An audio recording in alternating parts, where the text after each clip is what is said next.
ওকে, ওকে, ওকে, আশা করি সবাই শুনতে পাচ্ছেন। The hidden secret of money revealed. হ্যাঁ, তো এই মুহূর্তে আমার হাতে একটা 500 টাকার নোট আছে। এই 500 টাকা সবাই কম বেশি সবার কাছে এখন থাকার কথা। আপনি ইমাজিন করেন যে আপনার কাছে একটা 500 টাকার নোট আছে, যেটা আপনি নিজে কামাইছেন, অর্জন করছেন। ঠিক আছে? আজকে মাসের কত তারিখ? 3 তারিখ। আজকে যেহেতু 3 তারিখ, তো আমরা ইমাজিন করি যে আমাদের হাতে এখন 500 টাকা এসেছে। ঠিক আছে? আমাদের মধ্যে অধিকাংশ যারা জয়েন করেছেন তারা অধিকাংশরাই হলেন শিক্ষক। তো আমরা চিন্তা করব শিক্ষকদের পার্সপেক্টিভ থেকেই। তবুও আমাদের মাঝখানে অনেক মানুষ, বিভিন্ন পেশার মানুষ যুক্ত হয়েছেন। তাদের সবাইকেই আমরা সম্মানের সাথে তাদের জানার আগ্রহকে সাধুবাদ জানাই। এই 500 টাকা আমার হাতে যখন আসলো, তো আমাকে এই টাকাটা অ্যাকচুয়ালি কে দিয়েছেন?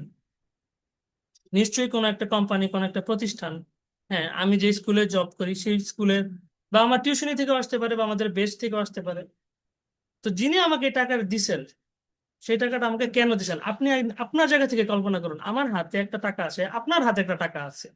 এই টাকাটা আপনাকে কে দিছেন? টাকাটা আপনার নিজস্ব প্রতিষ্ঠান দিয়েছেন, বা কোনো একজন মানুষ টিউশনির জন্য দিয়েছেন, অথবা অন্য কোনো কারণ দিতে পারেন যে আপনি অর্জন করছেন। এই টাকাটা সে কেন দিছেন? দ্বিতীয় প্রশ্ন। কারণ আপনি তাকে একটা নির্দিষ্ট সেবা দিয়েছেন, যার বিনিময়ে সে আপনাকে টাকাটা দিছে, অথবা অথবা আপনাকে সে এই টাকার যোগ্য মনে করছেন, তাই আপনাকে দিছেন। এর আরেকটা কারণ হতে পারে যে আপনি অ্যাকচুয়ালি এই টাকাটা ডিজার্ভ করেন, এই কারণে সে আপনাকে টাকা দিচ্ছেন। সে মনে করছে যে এই টাকাটা যদি দেয় তাহলে তার লাভ হবে। ওকে, তো আপনি টাকাটা পেলেন হাতে। এই টাকাটা নিয়ে আপনি যখন বাজারে যাবেন, তখন এই টাকাটা আপনি যখন বিনিয়োগ করবেন বা কোনো কিছু কিনবেন, আপনি কি যাকে তাকে দিয়ে দিবেন টাকাটা? অবশ্যই না। আপনি যাকে তাকে কেন দিবেন? আপনি তাকেই টাকাটা দিবেন যে আপনার থেকে টাকাটা নিতে পারে, ডিজার্ভ করে। ওকে, টাকাটা যখন আপনি তাকে দেন, দেওয়ার ক্ষেত্রেও বিষয়টা এরকম হয় যে আপনি টাকাটা, আপনি যার থেকে সেবা নিতেছেন, সেবা কিনতেছেন, তাকে আপনি টাকাটা দিবেন, তাই না? তো এই টাকাটা যখন আপনি বিনিয়োগ করেন, এই টাকার মূল্য কি আসলে 500 টাকা? নাকি আপনি বিশ্বাস করতেছেন যে টাকার মূল্যটা আসলে 500? আচ্ছা, তো একটা জিনিস এই সেশন থেকে স্পষ্ট করতে চাই, যখন আপনি টাকাটা কারো থেকে নিয়েছেন, সে যেমন আপনাকে ফ্রিতে দেয় নাই, কোনো একটা সেবার বিনিময় দিয়েছে, ঠিক একইভাবে আপনি যখন এই টাকাটা কাউকে দিবেন, আপনিও কিন্তু একটা সেবা নিয়েই তাকে এই টাকা দিতেছেন, রাইট? তার মানে টাকাটা দিয়ে আপনি অ্যাকচুয়ালি একটা মানুষকে মূল্যায়ন করতেছেন। একটা মানুষ যেরকম মূল্যবান, আপনি তাকে ঠিক সেই মূল্যের টাকাটাই কিন্তু দিতেছেন।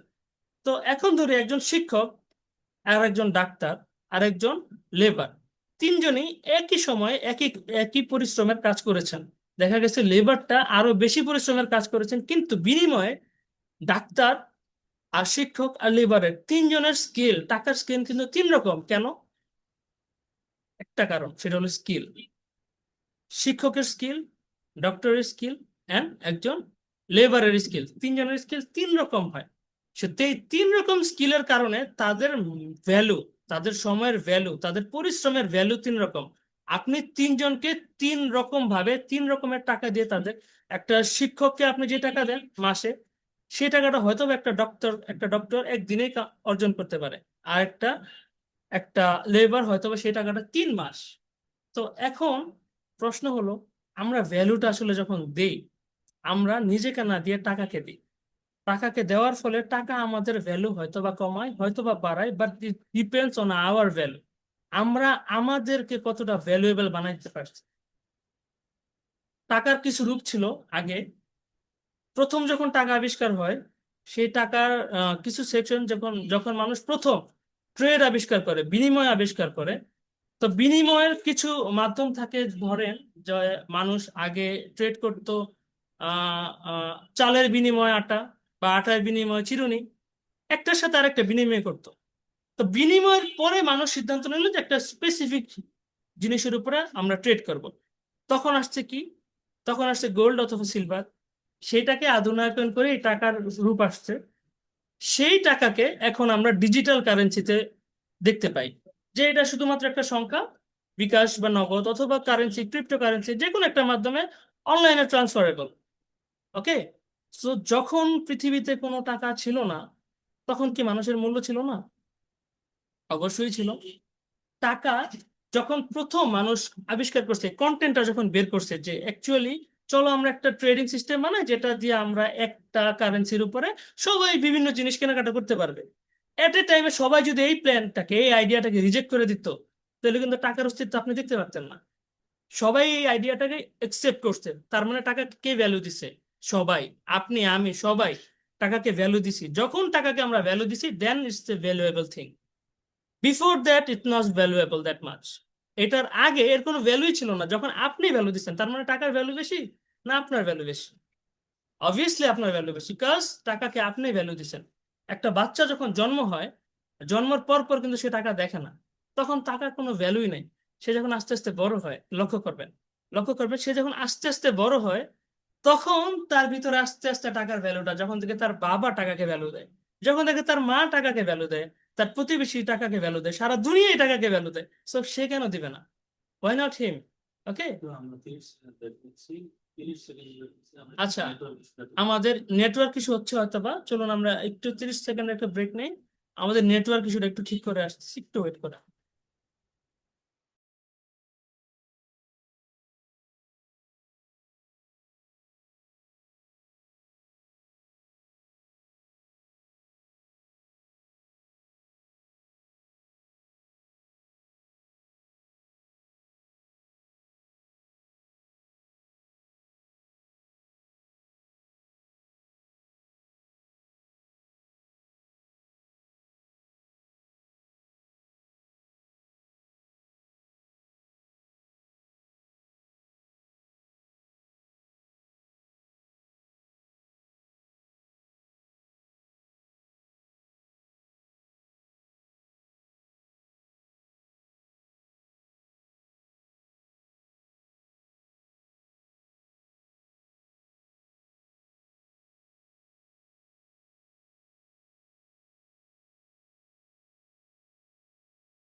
So sorry for the interruption.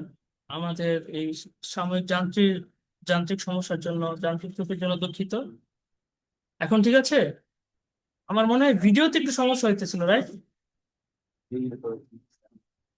আচ্ছা, আমাদের নেটওয়ার্ক একটু ইস্যু ছিল।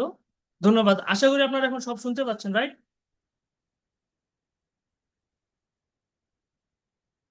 ওকে, তাহলে তো সরি, আমরা একটু সাময়িক ত্রুটির জন্য একটু ক্লাসটা বিরতি নিলাম। আচ্ছা, চলুন আমরা এখন শুরু করতেছি।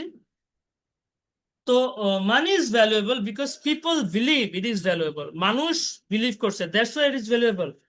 টাকার কিন্তু নিজস্ব কোনো মূল্য নাই। আপনি যদি টাকাকে মূল্য না দেন, তাহলে টাকার কিন্তু কোনো নিজস্ব মূল্য নেই।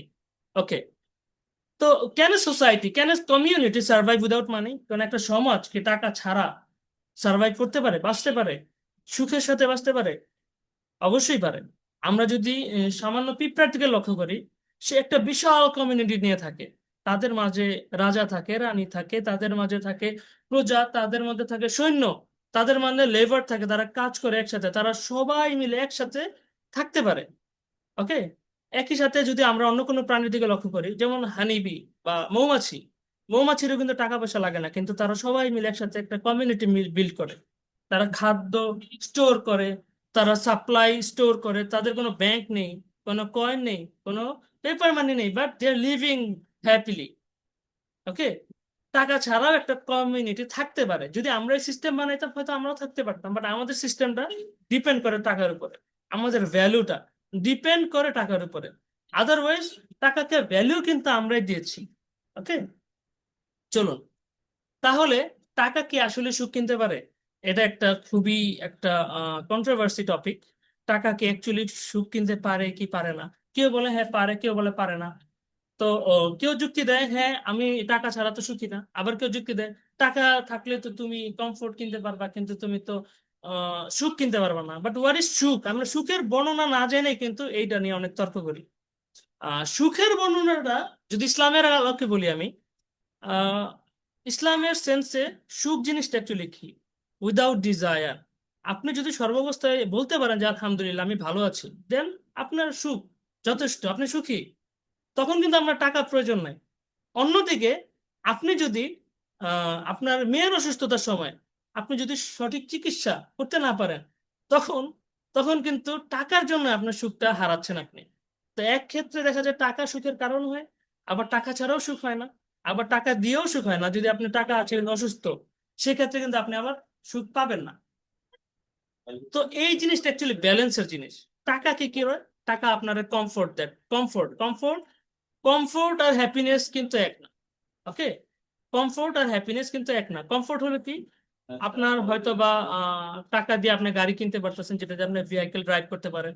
টাকা দিয়ে আপনি আর কি করতে পারতেছেন, একটা জায়গায় থাকতে পারেন, আপনার উপরে ফ্যান চলতেছে টাকার কারণে। টাকার কারণে আপনার কি করতে পারেন, আপনি ক্লাসে বসতে পারতেছেন, আপনার হাতে মোবাইল আছে টাকার কারণে। কমফোর্ট, লাক্সারি, এটা আপনি টাকা দিয়ে পাচ্ছেন। বাট হ্যাপিনেসটা আমরা কি মিন করি সেটা দিয়ে? যে আপনি আপনার ফ্যামিলির সাথে আছেন, সেটা তো টাকার উপর ডিপেন্ড করে না। আপনি আপনার মেয়ের সাথে আছেন, রাত্রে একসাথে ডিনার করতেছেন, সেটা তো আপনার মেয়ে আপনার সাথে আছে, তাই না?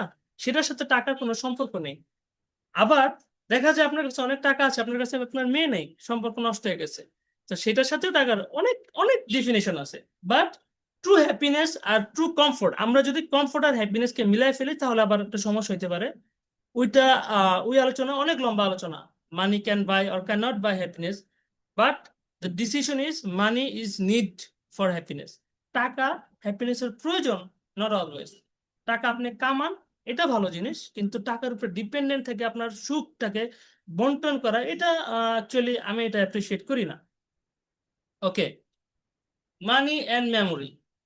টাকা অ্যাকচুয়ালি কি আমাদের কাছে? হুম, যখন আমরা জন্ম হই, জন্মের পরে আমি যদি আমার সারাউন্ডিং এর কথা বলি, জন্মের পরে যখন আমরা দেখি কোন একটা ফ্যামিলিতে ডিজাস্টার বা ক্রাইসিস চলতেছে, সবাই টাকার অভাবে আছে, টাকা জমায়, বাবা টাকা জমায়, অথবা তারা বিল নিয়ে অনেক ট্রেস থাকে, ফাইন্যান্সিয়াল স্ট্রেসের মধ্যে থাকে। হ্যাঁ, টাকা নিয়ে যেই ফ্যামিলিতে কোনো সমস্যা চলে, ঠিক আছে, সেই পরিবারের একটা বাচ্চা যখন বড় হয়, সে সেভিংস করে, টাকা সে জমায়, সে অর্জন করে টাকা। টাকা সে ইনকাম করে জমানোর জন্য, নট বিকজ সে টাকাটাকে ইনভেস্ট করে।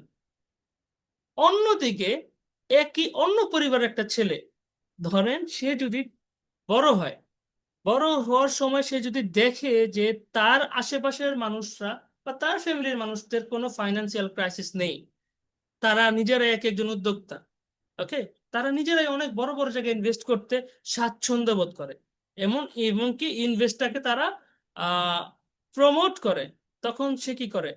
তখন সে নিজেও তার গোল সেট করে যে আমিও বড় হয়ে ইনশাল্লাহ ইনভেস্ট করব। ওকে, তো আপনি একটু আপনার অতীতে যান আর দেখেন আপনি আপনার বাবা মাকে টাকা নিয়ে কি বিহেভ করতে দেখছেন। তারা কি টাকা নিয়ে ক্রাইসিস ফিল করছেন? তারা কি টাকার অভাব দেখাইছেন, অভাবে ছিলেন? আর নাকি আপনাকে অভাব দেন নাই, বাট টাকার গুরুত্বই বারবার বুঝাইছেন? সেই জিনিস থেকে যদি আপনি খেয়াল করেন, তাহলে আপনি বড় হওয়ার পরে আপনার যে সিদ্ধান্তগুলো আসবে, আপনার লাইফে যে বড় বড় সিদ্ধান্তগুলো আসবে, তা based on your previous experience. আপনি যে সিদ্ধান্ত আজকে নিতেছেন, সেটা আপনার অতীতের স্মৃতির সাথে রিলেটেড। আপনি যেভাবে টাকাকে দেখে এসেছেন, ওকে, আপনি যেভাবে টাকার সাথে ডিল করতেন, যেভাবে আপনার পরিবার টাকার সাথে ডিল করতো, আপনি এখন যদি একটা সিদ্ধান্ত নিতে বসেন, ঠিক একইভাবে আপনাকে অ্যাপ্রোচ করবে টাকা। যে হ্যাঁ, টাকা অনেক অনেক একটা গুরুত্বপূর্ণ জিনিস, এটা সবাইকে দেওয়া যাবে না, এই টাকাকে খরচ করা যাবে না, এটাকে জমাইতে হবে, কেউ না জানে আমার টাকা নিয়ে যায়।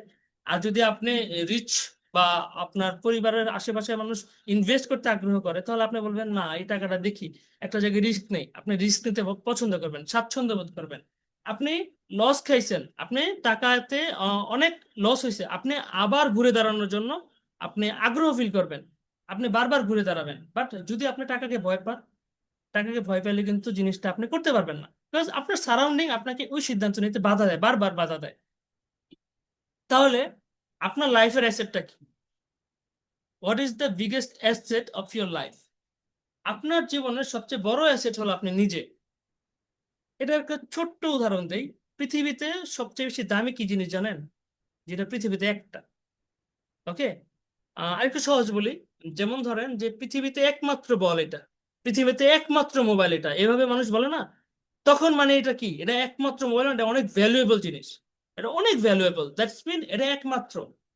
তো এইটা যদি একমাত্র হওয়ার কারণে ভ্যালুয়েবল হয়, তো পৃথিবীতে আপনি কয়টা? এটা কখনো প্রশ্ন করছেন যে আপনি কয়টা? পৃথিবীতে আপনি আপনার কাছে একটা। আপনার মেয়ে কয়টা? আপনার মেয়ে আপনার কাছে একটাই। তো পৃথিবীতে যদি আপনি একটাই হন, তাহলে ভ্যালুয়েবল জিনিসটা কি? ভ্যালুয়েবল অ্যাসেটটা কি? ভ্যালুয়েবল অ্যাসেট তো আপনি। আমরা সময়কে দাম দেই, টাকাকে দাম দেই, তারপর ডকুমেন্টস, ক্রেডিট কার্ড, এগুলোকে দাম দেই, কিন্তু নিজেকে যখন দাম দেওয়ার প্রশ্ন আসে, পরে দেখা যাবে না।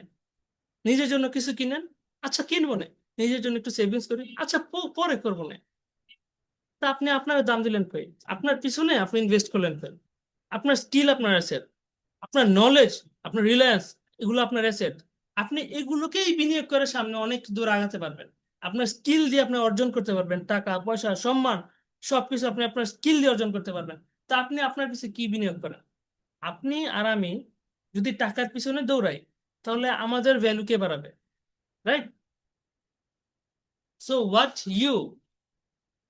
Is your real value? আপনার রিয়েল ভ্যালুটা কি?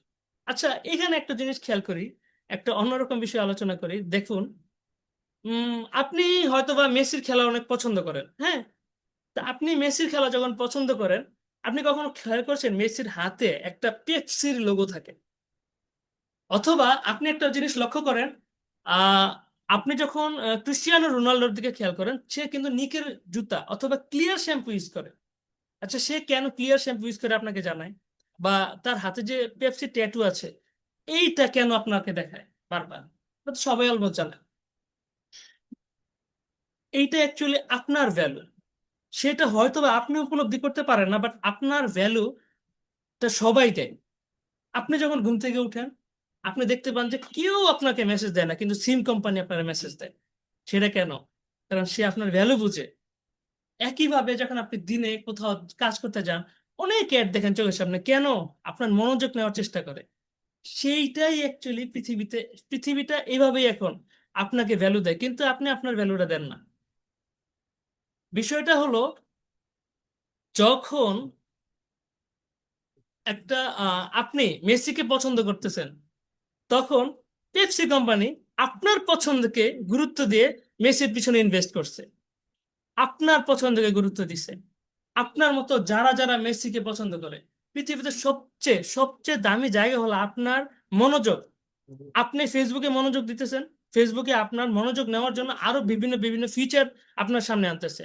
আপনি স্টেডিয়ামে মনোযোগ দিতেছেন, বিভিন্ন ব্র্যান্ড স্টেডিয়ামে চলে যায় আপনার মনোযোগ নেওয়ার জন্য। আপনি যখন কোথাও কোনো মেট্রো রেলে, ধরেন আপনার মেট্রো রেলে আপনি মনোযোগ দিচ্ছেন, মেট্রো রেলে দেখবেন এখন অনেক ব্র্যান্ড তাদের নিজস্ব নিজস্ব পোস্টার দেখায়। কেন? কারণ সে আপনাকে সেবা দিতে আগ্রহী।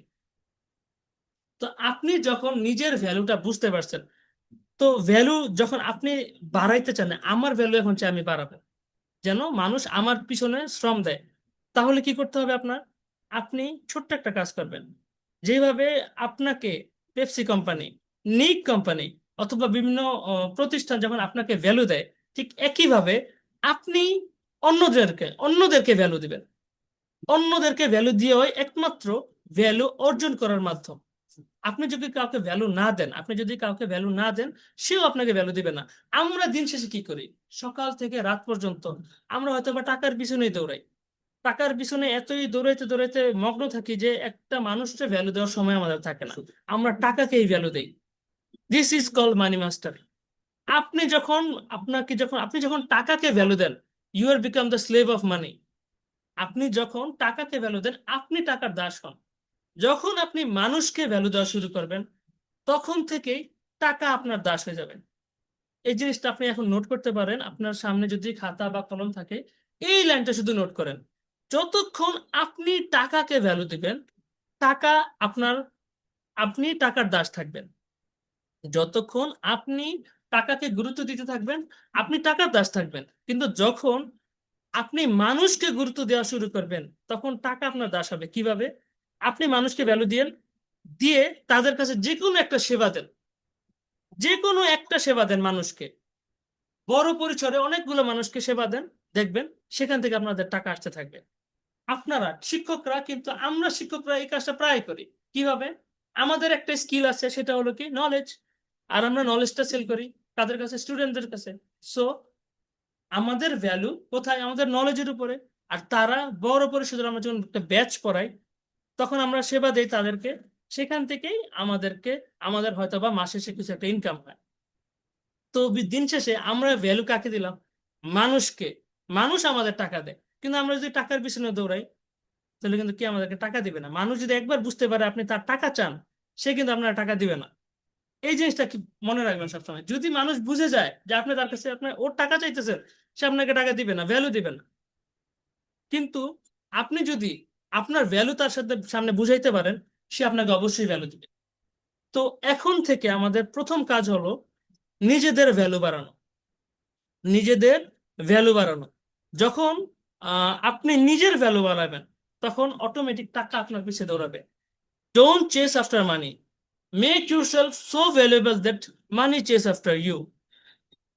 ওকে, তো আমাদের নেক্সট টপিক ছিল the three kinds of money most people of unaware of. তিন প্রকার টাকা আছে, মানুষ, বেশিরভাগ মানুষ এই বিষয়ে আসলে জানে না। আমরা হয়তো বা অনেকে জানি, হয়তো বা উপলব্ধি করছি, বাট অনেক মানুষ এই বিষয়ে অজ্ঞ। সেটা কি কি? প্রথম প্রথম মানি হলো money that you work for. এমন একটা টাকা যার জন্য আপনি কাজ করেন। ওকে, তো এই জিনিসটা একটু বিশ্লেষণ করে দেখি যে যেই টাকার জন্য আপনি কাজ করেন, আমরা টিচার, ডক্টর, এমপ্লয়ি বা লেবাররা যখন কোনো একটা জায়গায় কাজ করতে চাই, তখন আমরা লক্ষ্য করি যে আমরা সারা দিনটা শুরু হয় কাজ করতে করতে, দিন শেষে আমরা বাসায় ফিরি, বাসায় ফিরে আমরা ঘুমাই আবার কাজ করার জন্য, আবার ঘুম থেকে উঠি কাজ করতে। তো হোয়াট ইফ যে আমাদের এই কাজ করার অ্যাবিলিটিটা নষ্ট হয়ে গেল, অ্যাবিলিটিটা বন্ধ হয়ে গেল, বন্ধ হওয়ার পরে আমাদের সাথে কি হবে? তাই না? আমরা সময় দেই, টাকা কামাই, সময় দেই, টাকা কামাই, সময় দেই, কাজ করি, টাকা কামাই। যদি আমাদের সময় দেওয়ার সামর্থ্য না থাকে, তখন আমাদের টাকা কামানোটাও কিন্তু বন্ধ হয়ে যাবে। Okay, okay, now this is thing that you are selling a part of your life. আপনি আপনার জীবনের একটা অংশ কিন্তু বিক্রি করে দিতেছেন টাকার কাছে। ওকে, তো এখানে আপনার অ্যাসেটটা কি আসলে?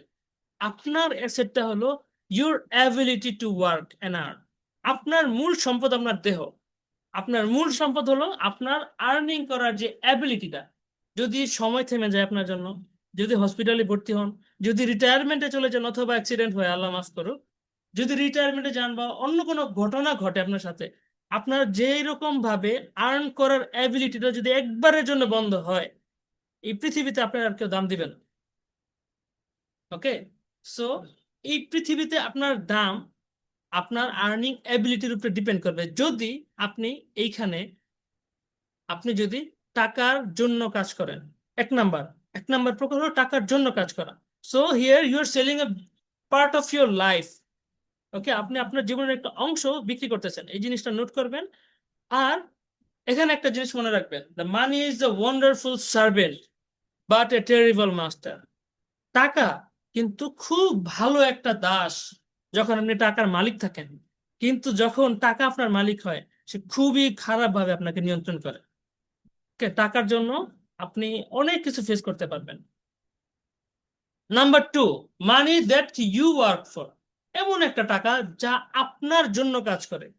এই জিনিসটা আসলে ম্যাক্সিমাম মানুষ এর লাইফটা শুরু হয় the money you work for বা ওয়ার্ক ফর ইউ, যে যেই টাকার জন্য আপনি কাজ করেন। ম্যাক্সিমাম মানুষের লাইফটা কিন্তু এই সেক্টর থেকে শুরু হয়। আমার লাইফটা এভাবেই শুরু হয়েছিল। আমি প্রথমে যখন কোনো একটা চাকরি করি, তখন কিন্তু আমি একটা কোম্পানিতে মার্চেন্ডাইজার হিসেবে জয়েন করেছিলাম। সেখান থেকে আমি অনেক এক্সপিরিয়েন্স নিয়েছিলাম। ওকে, তখন আমিও কিন্তু টাকার জন্যই কাজ করতাম, এক্সপিরিয়েন্স নিতাম।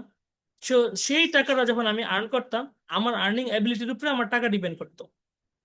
আচ্ছা, দ্বিতীয় সেটটা হলো যে the money work for you, এমন একটা টাকা যা যা আপনার জন্য কাজ করে। টাকাকে আপনি মাস্টার হিসেবে কন্ট্রোল করবেন। ওকে, কিভাবে? আমরা বিভিন্ন ক্ষেত্রে টাকাকে ইনভেস্ট করতে পারি। ফর এক্সাম্পল, গোল্ড হতে পারে, আমাদের একটা বাসা হতে পারে। এমন একটা বাসা আমরা ইনভেস্ট করে বানিয়েছি যে বাসা থেকে মাস শেষে ভাড়া আসে। ঠিক আছে, তো আমাদের ইনভেস্ট ছিল বাসার মধ্যে, টাকাটা আমি দিয়েছি বাসায়, সেই টাকাটা একটা বাসা হয়ে গেছে, সেই বাসাটা ধীরে ধীরে ধীরে ধীরে আমাদের পকেটে আসতেছে। তো টাকাটা ইনভেস্ট করেছি আমরা কিছু আর্ন করার জন্য, রাইট? গোল্ডে যদি কেউ ইনভেস্ট করে, বা মিউচুয়াল ফান্ডে যদি কেউ ইনভেস্ট করে, বা বিজনেস যদি নিজের কোনো বিজনেস দেয়, সেইখান থেকে টাকা দিয়ে টাকা বানিয়ে আমাদের পকেটে আবার আসে, সেই টাকাটা আমাদের জন্য কাজ করে। তো এটাকে অন্য ভাষায় বলে প্যাসিভ ইনকাম। যে টাকার জন্য আপনি কাজ করেন সেটাকে বলে অ্যাক্টিভ ইনকাম, আর যে টাকা আপনার হয়ে কাজ করে সেটাকে বলে প্যাসিভ ইনকাম। আর প্যাসিভ ইনকামটা হলো আপনি ঘুমায় আছেন, টাকা আসতেছে; আপনি কাজ করতেছেন, টাকা আসতেছে; আপনি ট্যুরে গেছেন, টাকা আসতেছে; আপনি আপনার লাইফটা এনজয় করতেছেন, টাকা আসতেছে। Passive income.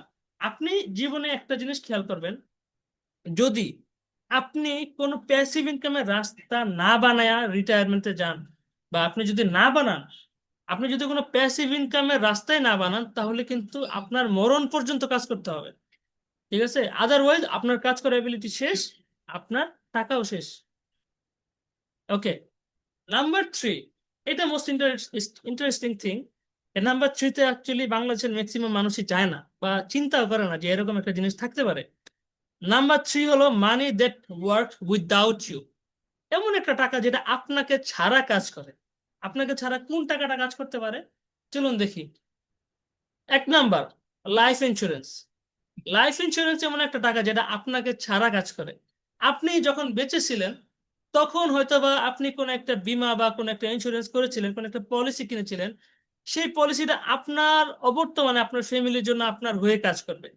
ঠিক আছে, এছাড়া কি থাকতে, পেনশন প্ল্যান। আপনি রিটায়ারমেন্ট, আপনার আর্নিং এবিলিটি নাই আর, তখন আপনি যদি বেঁচে থাকা অবস্থায় কোন একটা পেনশন প্ল্যান করেন, তখন কি হবে, আপনি আপনি যখন আপনার আর্নিং এবিলিটি থাকবে না, তখন সেই পেনশন প্ল্যান থেকে মাসে মাসে আপনাকে টাকা আসতে থাকবে। এছাড়া আছে স্টেট প্ল্যানিং। স্টেট প্ল্যানিংটা অ্যাকচুয়ালি যখন আপনি আপনার লাস্ট ব্রেথ ত্যাগ করেন, তখন যে একটা ফান্ড আপনার রাখা থাকে, সেই ফান্ডটা আপনার হয়ে কাজ করে, আপনার হয়ে আপনার ফ্যামিলিকে সাপোর্ট দেয়। দেখুন, মানুষের জীবনে সবচেয়ে বড় একটা জিনিস, সেটা হলো মৃত্যু, যেটা কখনো বলে আসে না যে আজকে আমাদের আজকে আমাদের মাঝখানে সে তার মৃত্যু হবে, এরকমটা কিন্তু হয় না। মৃত্যু কিন্তু অ্যানাউন্সমেন্ট করে না যে আজকে আমাদের অমুক ভাই ইন্তেকাল করবে, মারা যাবে, এরকম হয় না। সাডেন আসে, এটার জন্য কি প্রস্তুত থাকে না। এই সাডেন শকটাকে সাপোর্ট হিসেবে, যে আপনার ফ্যামিলির মধ্যে, হ্যাঁ, একজনের সাপোর্ট হিসেবে সামনে দেওয়ার টাইম দেওয়াটা, সেটাই আপনাদের money that work without you, এই জিনিসটা কাজ করে। ওকে, তা আমরা চাই যে আমরা এই তিনটা স্টেজের মাঝখানে, যে money that work for you, money that that you work for, and money that work without you. প্রথম স্টেজ হলো যেই টাকার জন্য আপনি কাজ করেন, সেই স্টেজ থেকে চেষ্টা করি আমরা যে দ্বিতীয় স্টেজে আসতে, যে টাকা যেন আমাদের জন্য কাজ করে। আমরা ঘুমাবো, টাকা আসবে; আমরা ঘুরবো, টাকা আসবে; আমরা পরিবারকে সময় দেবো, টাকা আসবে। কিন্তু 3 নাম্বার স্টেজটা কিন্তু অনেক মানুষের মাথায় আসে না, যে আমাদের হয়তোবা এই টাইমে একটা ইন্স্যুরেন্স পলিসি রাখা উচিত, তাহলে হয়তোবা আমাদের ফ্যামিলি এইটাকে কাজে লাগিয়ে একটু ফাইন্যান্সিয়াল ব্যাকআপ পাইতে পারে। আচ্ছা, এই বিষয়ে আমরা পরে আবার আলোচনা করবো ইনশাল্লাহ। চলুন আমরা একটা গাছ কল্পনা করি। ধরুন একটা আম গাছ। হ্যাঁ, আম গাছটা হলেন আপনি। হ্যাঁ, আর আপনার যে অর্জন, আপনি ধরেন উম আপনার স্যালারি ধরেন যে 50,000 টাকা। আপনি যদি প্রতি মাসে 50,000 টাকা করে ইনকাম করেন, তাহলে আপনার বছর শেষে আপনার ইনকাম হবে অ্যাপ্রক্সিমেটলি 6 লাখ টাকা। আর 6 লাখ টাকা, তাহলে আপনি 20 বছরে কয় টাকা আর্ন করবেন? 1,20,00,000 টাকা। ওকে, আপনি মাসে 50,000 টাকা করে ইনকাম করতেছেন, বছরে 6 লাখ টাকা, আর 20 বছরে 1,20,000 টাকা। তো আপনার জীবনের 20 বছরের ভ্যালু হলো 1,20,00,000 টাকা। ওকে, এই জিনিসটা খেয়াল করেন। তো 1,20,00,000 টাকা সাধারণত একটা মানুষ সম্পূর্ণটা মানে ব্যবহার করতে পারে না। তো সে কি করে? সে সেটাকে ইনভেস্ট করে, ডিপিএস করে, এফডিআর করে, গোল্ড কিনে, ল্যান্ড করে, বিজনেস করে, অথবা সে মিউচুয়াল ফান্ড ইনভেস্ট করে, অথবা স্টক বিজনেস করে, যাই করতে পারে মানুষ। It's up to them. তো টাকাটা ইনকাম করছে কে? আপনি। আর সেই যে সকল খাতে আপনি ইনভেস্ট করছেন সেটাকে আমি কি বলবো? Fruits. So you are the tree and your investments are the fruits. Okay? আপনি হলেন গাছ, আর আপনার ইনভেস্টমেন্ট হলো কি? ফল। আপনার ইনভেস্টমেন্ট হলো ফল। তো আপনার 20 বছরের ভ্যালু হলো 1,20,00,000 টাকা। আপনি যদি আগামীকাল আপনার যদি কিছু হয়ে যায়, আল্লাহ মাফ করুক, আপনার যদি আর্নিং অ্যাবিলিটি যদি বন্ধ হয়ে যায়, আপনি অসুস্থ হইতে পারেন, আপনার অ্যাবিলিটি যদি বন্ধ হয়, তাহলে আপনার কত টাকা লস হয়েছে একবার লক্ষ্য করেন। আপনি 20 বছরে কামাইতে পারতেন 1,20,00,000 টাকা। আপনি আগামীকালকে হাসপাতালে ভর্তি, আপনার কাজ করার ক্ষমতা নাই, তাহলে আপনার 1,20,00,000 টাকা লস। এই জিনিসটা মাথায় রাখবেন। যদি আপনি টাকার জন্য কাজ করেন, তাহলে আপনার আর্নিং এবিলিটি হলো আপনার মূল asset. Okay? So try to protect the tree, not only the fruit. শুধু টাকা বাঁচান না, আপনার নিজেরে বাঁচান। ওকে? নেক্সট, ফাইন্যান্সিয়াল ফাউন্ডেশন আমাদের এরকম হওয়া উচিত: ইনকাম, অ্যাসেট, প্রোটেকশন। এখানে আমি একটা গুরুত্বপূর্ণ আলোচনা করি, income, asset, protection. Rich mind and poor mind. Rich mind and poor মাইন্ডের উপর একটা সিম্পল আলোচনা, ছোট্ট আলোচনা, সংক্ষিপ্ত আলোচনা। রিচ পিপলরা কিভাবে চিন্তা করেন, পুয়ার পিপলরা কিভাবে চিন্তা করে? রিচ পিপলরা ইনকাম করে, ইনভেস্ট করে, এরপরে সেভিংস করে। ওকে? অথবা লাইফস্টাইল আপগ্রেড করে, লাইফস্টাইল আপগ্রেড করে। কিন্তু পুয়ার পিপলরা কি করে? ইনকাম করে, লাইফস্টাইল আপগ্রেড করে, তারপরে যদি কিছু থাকে সেখান থেকে ইনভেস্ট করে বা সেভ করে। আবার লক্ষ্য করি, রিচ পিপলরা কি করে? টাকা ইনকাম করছে, রিচ পিপলরা টাকা ইনকাম করছে, সে ইনকামের টাকা দিয়ে সে আগে ইনভেস্ট করছে। সে বিভিন্ন, হয়তোবা সে এফডিআর বা ডিপিএস বা সেভিংস করছে, অথবা তার বিজনেস ইনভেস্ট করছে, অথবা গোল্ড কিনছে, অথবা আপনার ল্যান্ড কিনছে। সে ইনভেস্ট করছে, টাকাটা সেভ করছে। তারপরে সেখান থেকে ধরেন যে কিছু টাকা বেঁচে গেছে, সেই টাকাটাকে দিয়ে সে লাইফস্টাইল আপগ্রেড করে, একটা মোবাইল কিনছে। অবশিষ্ট টাকা দিয়ে একটা মোবাইল কিনে, অথবা অবশিষ্ট টাকা দিয়ে কি করে? একটা গাড়ি কিনে, অথবা অবশিষ্ট টাকা সে তার নিজের লাইফস্টাইল আপগ্রেড করতে খরচ করে। কিন্তু যারা পুয়ার মাইন্ড সেট আপ করে, যে তাদের লাইফে তেমন একটা কোনো অ্যাম্বিশন নাই, তারা কি করে? তারা করে কি, প্রথমে টাকা কামায়, টাকা কামানোর পরে সেই টাকাটা নিয়ে আগে সে গিয়ে একটা রেস্টুরেন্টে গিয়ে বসে, আর নাইলে আগে গিয়ে একটা মোবাইল কিনবে, আর নাইলে সেই টাকাটা সে কারো একটা হাওলাত দেয়। কিন্তু তার মাথায় একটা বারের জন্য আসে না যে এই টাকাটা আমি ইনভেস্ট করতে পারি। সো দেখা যায় লাইফস্টাইল আপগ্রেড করার জন্য সে লোন নেয়, আরেকজন অ্যাসেট আপগ্রেড করার জন্য লোন নেয়। দুইজনের লোন নেওয়ার পারপাস তো দুই রকম থাকে। একজন সে লাইফস্টাইল আপগ্রেড করবে, মোবাইল কেনার জন্য লোন, ইএমআই নেয়, বাইক কেনার জন্য লোন নেয়। আরেকজন বিজনেস ইনভেস্ট করার জন্য লোন নেয়। সে জানে যে নির্দিষ্ট একটা টাইমের পরে আমার এত টাকা এখান থেকে আসবে, যে চাইলে আমি একটা না 100টা মোবাইল কিনতে পারবো। সো আপনাদের চিন্তাটা অ্যাকচুয়ালি এরকম হওয়া উচিত। একটা বিজনেস একটা আইডিয়ার উপরে ডিপেন্ড করে, সে নিয়ে আমরা একটু পরে আবার আলোচনা করতেছি। সো আপনারা 3 দিকে ফোকাস করবেন: income, asset, protection.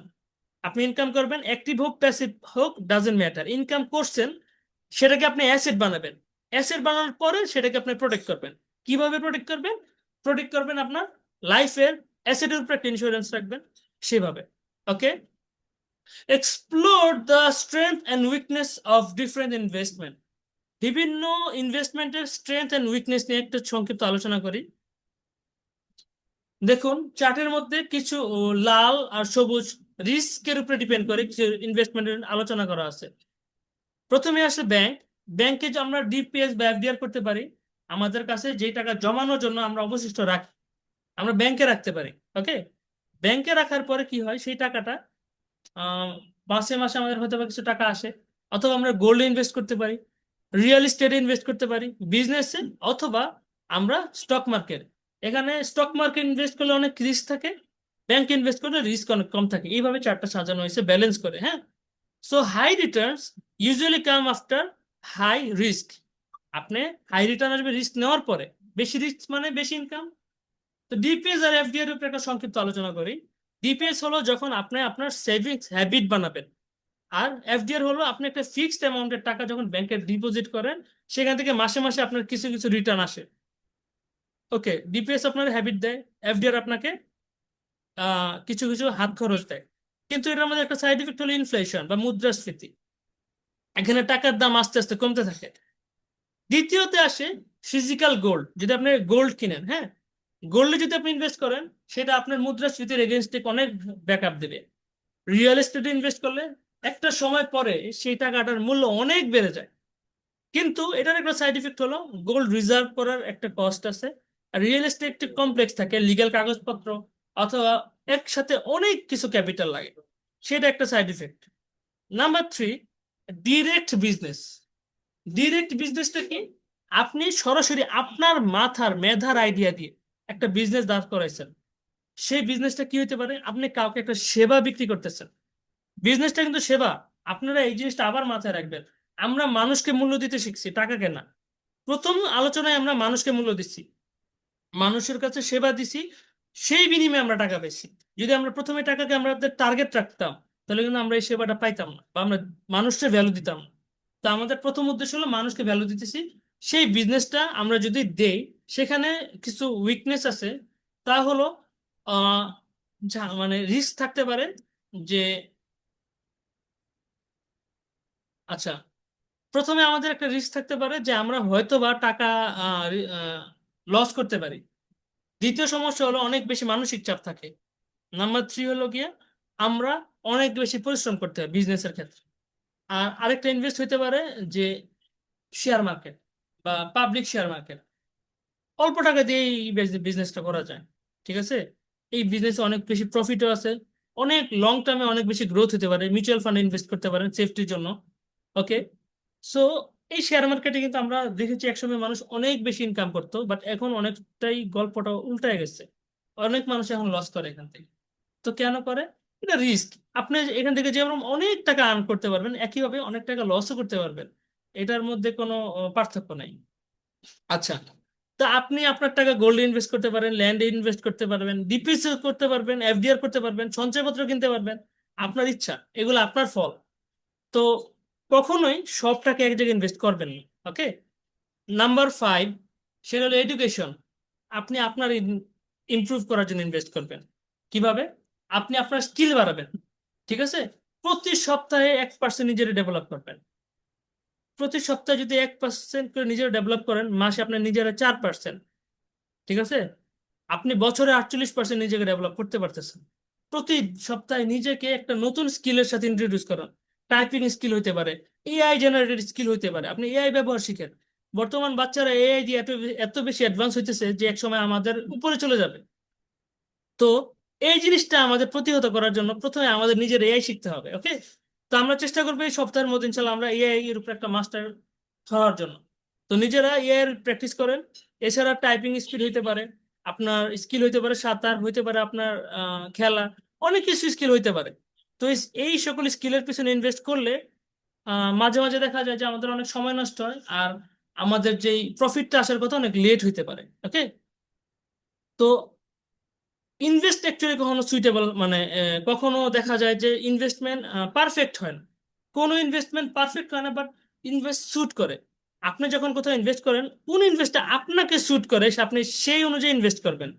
For example, আপনি যদি কম রিস্ক চান, তাহলে আপনি একটা জায়গায় ইনভেস্ট করবেন। যদি আপনি বেশি রিস্ক নিতে চান, তাহলে আপনি অন্য জায়গায় ইনভেস্ট করেন। আপনি ইতিমধ্যে জানেন যদি বেশি রিস্ক বেশি আর্ন, আর কম রিস্ক মানে কম আর্ন। তা আপনি আপনার রিস্কের উপরে ডিপেন্ড করে আপনারা ইনভেস্ট করতে পারবেন। So don't put your eggs in one basket. আপনি আপনার সব ডিম এক খাঁচির মধ্যে রাখেন না, ঠিক আছে। আপনি বিভিন্ন জায়গায় ইনভেস্ট করতে পারেন, লার্নিং এর উপর ইনভেস্ট করতে পারেন, স্টক, ল্যান্ড, গোল্ড, এই সকল বিভিন্ন খাতে ইনভেস্ট করতে পারবেন। ওকে, এইটা এখান থেকে আমাদের গুরুত্বপূর্ণ আলোচনা শুরু। আশা করি সবাই খুব মনোযোগ সহকারে শুনবেন। Building an unshakable financial foundation.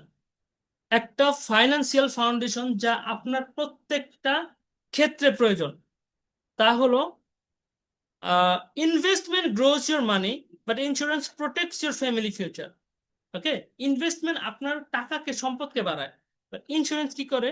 Insurance আপনার ফ্যামিলি ফিউচারকে রক্ষা করে। প্রথমেই বলছিলাম যে আপনি নিজেকে একটা গাছ হিসেবে কল্পনা করেন। কি গাছ? একটা ধরেন আম গাছ। আপনি গাছ, আপনার শিকড় আপনি, ঠিক আছে? আর স্ক্রিনে দেখতে পাচ্ছেন আপনার ফল কি? হয়তো ধরেন আপনি ইনভেস্ট করছেন ডিপিএস, ল্যান্ড, এফডিআর অথবা গোল্ডে। আপনি এই সকল ক্ষেত্রে ইনভেস্ট করছেন, সেগুলো হলো আপনার ফল। ওকে, তো এগুলো যদি আপনার ফল হয়, তাহলে যদি আপনার আপনার কিছু হয়, গাছের কিছু হয়, যদি গাছটা পড়ে যায় বা গাছটা যদি ভেঙে যায় বা গাছটা যদি অসুস্থ হয়ে যায়, তখন কি করবেন? ফলগুলো বিক্রি করে দিবেন? না। সেই কারণে আপনার কি করতে হবে? একটা ফাউন্ডেশন লাগবে প্রত্যেকটা আপনার আর্নিং কে প্রোটেক্ট করার জন্য। প্রোটেক্ট করার জন্য কি লাগবে? আপনার একটা ফাউন্ডেশন লাগবে, ঠিক আছে? Your ability to works and earn, আপনি যে এবিলিটি আপনার আছে আর্ন করার জন্য, আপনার ক্যাপাসিটি, আপনার ইন্টেলিজেন্স, আপনি তা দিয়েই তো ইনকাম করেন, রাইট?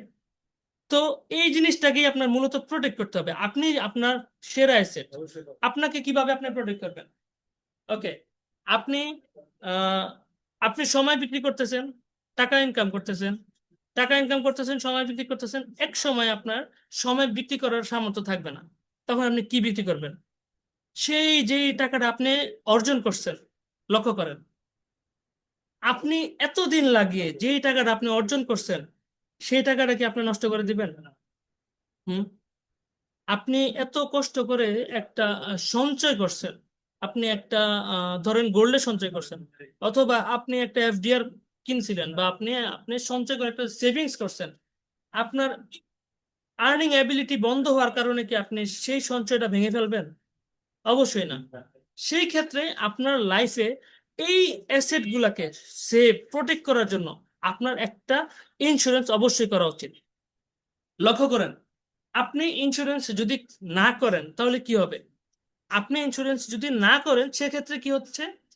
আপনি যখন কোনো একটা কারণে আপনার আর্নিং অ্যাবিলিটি হারাইছেন, আপনি কাজ করার সক্ষমতা হারাইছেন, আপনি অসুস্থ হইতে পারেন।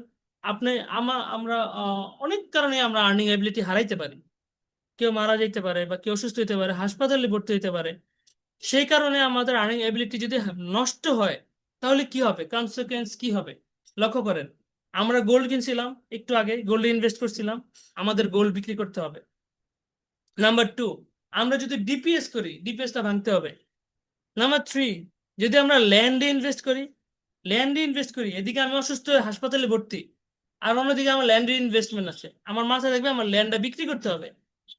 নাম্বার ফোর, আমার বিজনেস, আমি আমার স্বপ্ন নিয়ে একটা বিজনেস সাজাইছিলাম, ওকে, সেই বিজনেসটা ছোট করতে হবে, অথবা বিজনেসটা বন্ধ করতে হবে। ওকে, অথবা আপনার লোন নিতে হবে। The most terrible thing is আপনাকে টাকা ধার নিতে হবে। এটা খুবই খারাপ একটা জিনিস, এটা সম্পর্ক নষ্ট করে। আপনার আর্নিং অ্যাবিলিটি যদি একদিনের জন্য বন্ধ হয় বা আপনার বন্ধ হয়ে যায়, তাহলে আপনার সম্পদ বিক্রি করতে হচ্ছে। অন্যদিকে অন্যদিকে আপনার এডুকেশন, আপনার সন্তানের যে ভবিষ্যতের জন্য যে আপনি টাকা জমাইছিলেন, বা আপনার সন্তানের জন্য যে প্রোগ্রামটা মাইন্ড সেট করছিলেন যে সে এই পড়াশোনা করবে, সেটা দেরি হবে। অথবা আপনার প্যারেন্টসের যে ট্রিটমেন্ট, আপনার পিতামাতার যে আপনার সেবাটা দিতেন বা ওষুধ দিতেন, সেই ওষুধ বন্ধ হইতে পারে বা বিঘ্ন ঘটতে পারে।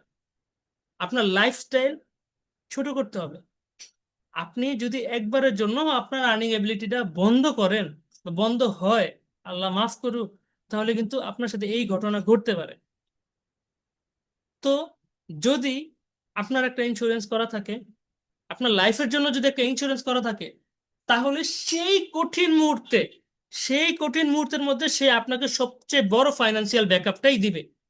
ওকে, সেটা একটা ফাইন্যান্সিয়াল এয়ার ব্যাগের মতো কাজ করে। এয়ার ব্যাগ হলো যখন একটা গাড়ি অ্যাক্সিডেন্ট করে, তখন সাডেনলি একটা বাতাসের ব্যাগ সামনে খুলে যায়, দেখছেন কখনো?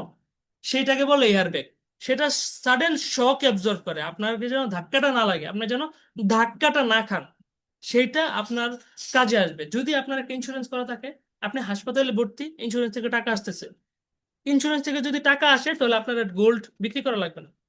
ইন্স্যুরেন্স থেকে যদি টাকা আসে, আপনার সম্পদ বিক্রি করতে হবে না, আপনার আপনার আপনার গাছের ফল বিক্রি করতে হবে না, আপনার ডিপিএস ভাঙতে হবে না, আপনার এফডিআর বন্ধ করতে হবে না, আপনার গোল্ড বিক্রি করতে হবে না, আপনার ল্যান্ড বিক্রি করতে হবে না, বিজনেসটা ছোট করতে হবে না। ঠিক আছে? আপনার যদি একটা ইন্স্যুরেন্স করা থাকে, আপনার পরিবারের স্বপ্ন কম্প্রোমাইজ করতে হবে না। ঠিক আছে? ওকে, ওয়েলথ ক্রিয়েশন আর সরি, ইন্স্যুরেন্স এন্ড ইনভেস্টমেন্টের মধ্যে দুইটা পার্থক্য এখানে আছে। ইনভেস্টমেন্ট কি করে? সম্পদ বাড়ায়। আর ইন্স্যুরেন্স কি করে? সম্পদটাকে প্রোটেক্ট করে। ইনভেস্টমেন্ট সম্পদকে বাড়ায়, আর ইন্স্যুরেন্স সম্পদটাকে প্রোটেক্ট করে। নাম্বার টু, ইনভেস্টমেন্ট কি করে? আপনাদের ভালো ভালো দিনের জন্য ভালো দিন আনে। আর ইন্স্যুরেন্স কি করে? আপনার খারাপ দিনটাকে ভালো বানায়। ইনভেস্টমেন্ট আপনাকে ভালো দিন দেয়, আর ইন ইন্স্যুরেন্স কি করে? আপনার খারাপ দিনটাকে সহনীয় করে, ভালো করে। নাম্বার থ্রি, আপনার ফোকাসটা, আপনি যখন ইনভেস্ট করেন তখন আপনার ফোকাস থাকে যে আপনি অ্যাসেট বিল্ড করবেন। আর যখন আপনি ইন্স্যুরেন্স করেন আপনার ফোকাস থাকবে অ্যাসেটটাকে প্রোটেক্ট করবেন। ওকে, নেক্সট, হু ইউ রিয়েলি আর। আপনি অ্যাকচুয়ালি কে? আপনি হয়তোবা কারো এডুকেশন। আপনি কে? আপনি হয়তোবা কারো চিকিৎসা, আপনি কারো শিক্ষা, আপনি হয়তোবা আপনার স্ত্রীর সম্মান, অথবা আপনি হয়তোবা কারো সাপোর্ট। তো একবার আপনি কি চিন্তা করেন, যদি আপনি এই জায়গায় না থাকতেন তাহলে এইগুলা কি সব চলবে?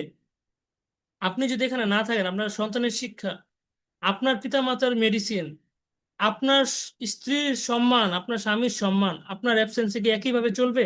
আপনি থাকতে যেভাবে চলতো, আপনি না থাকলেও কি সেভাবে চলবে? একবার আপনাকে নিজেকে প্রশ্ন করুন। এখান থেকে আমি গার্ডিয়ান লাইফ ইন্স্যুরেন্সের কিছু গুরুত্বপূর্ণ আলোচনা করব। সেটা হলো 33 নাম্বার পেজ, 51। এতক্ষণ আমাদের সাথে থাকার জন্য আপনাদের সবাইকে ধন্যবাদ। তো এখনই আমরা আমাদের গুরুত্বপূর্ণ আলোচনা শুরু করতে যাচ্ছি গার্ডিয়ান লাইফ ইন্স্যুরেন্সের পক্ষ থেকে। যেই জিনিসগুলো আমাদের লাইফে গার্ডিয়ান নিয়ে এসেছে। গার্ডিয়ান লাইফ ইন্স্যুরেন্স হলো বাংলাদেশে একটা সুনামধন্য প্রতিষ্ঠান, বাংলাদেশে বর্তমানে টপ 3 এর একটি। আচ্ছা, এই প্রতিষ্ঠানে আমাদেরকে বীমার পাশাপাশি কি কি সেবা দিতেছে? Number one, health insurance. Health ইন্স্যুরেন্সটা আপনি যখন টাকা আর্ন করা শুরু করবেন, আপনি যখনই টাকা আর্ন করা শুরু করবেন, মাস্ট হ্যাভ আপনি একটা হেলথ ইন্স্যুরেন্স করবেন। এটা আপনার করা উচিত না, উচিত না, মাস্ট আপনার করতেই হবে। কেন? কারণ আপনার আর্নিং অ্যাবিলিটি মাত্র শুরু হয়েছে, আপনার স্বপ্ন মাত্র সেট করবেন, এর আগে যদি একটা বাধা আসে, তো হেলথ ইন্স্যুরেন্স আপনাকে কি করবে? আপনার হাসপাতালে ভর্তি, হাসপাতালের খরচ, হাসপাতালের ওটি বা অপারেশন খরচ, যে কোনো খরচ আপনাকে ইন্স্যুরেন্স কোম্পানি দিবে। আমরা অনেক সময় মনে করে থাকি যে ইন্স্যুরেন্সের বেনিফিটটা হয়তো বা মারা গেলে পাওয়া যায়, বাট নো, ইন্স্যুরেন্সের বেনিফিটটা আপনি বেঁচে থাকতেও শুরু হয়। আপনি হাসপাতালে ভর্তি হওয়ার সাথে সাথে ইন্স্যুরেন্স আপনার কথা মনে করবে। আর আপনার যত যত দরকার, আপনার যত খরচ হয়, সেটা আপনাকে ইন্স্যুরেন্স কোম্পানি দিবে। দাঁড়ান, আমি এইমাত্র একটা জিনিস দেখাই। আমার গার্ডিয়ান লাইফের যে হেলথ কার্ড, হ্যাঁ, গার্ডিয়ান লাইফের হেলথ কার্ডটা আমাকে যখন আমি হাসপাতালে এটা শো করি, তখন তারা কি করে? আমার মেডিসিন, এক নাম্বার জিনিসটা যা করে, প্রথমত আমাকে হেলথ সাপোর্টটা দেয়। আমার যত খরচ আছে সেটা সেখান থেকে তারা 1 টাকাও রাখে না। কিভাবে? প্রথমে আমি হাসপাতালে ভর্তি হইলাম, তারপরে কি করলাম? তারপরে আহ এই কার্ডটা দেখাইলা, আমার থেকে একটা খরচও নেয় না। যত বিল হবে ইন্স্যুরেন্স কোম্পানি লাস্টে বিলটা পরিশোধ করে দেবে। যদি এরকমটা হয় যে আমি হাসপাতালে ভর্তি হলাম, আমি সব খরচ করলাম, এবং দিন শেষে আমি একটা রিপোজিশন দিলাম, কিন্তু ঝামেলাটা তো আমারই পোহাইতে হইতেছে না। কিন্তু এখানে গার্ডিয়ান লাইফটা একটা এক্সেপশন। কিভাবে? তারা কি করে? আপনি আপনার সুস্থতার দিকে ফোকাস করেন, আপনি আপনার সুস্থতার দিকেই ফোকাস করেন, আপনার চিকিৎসার যে খরচটা সেটা আমরা দেখতেছি। শুধু তাই না, আরো মানে বেনিফিট আছে।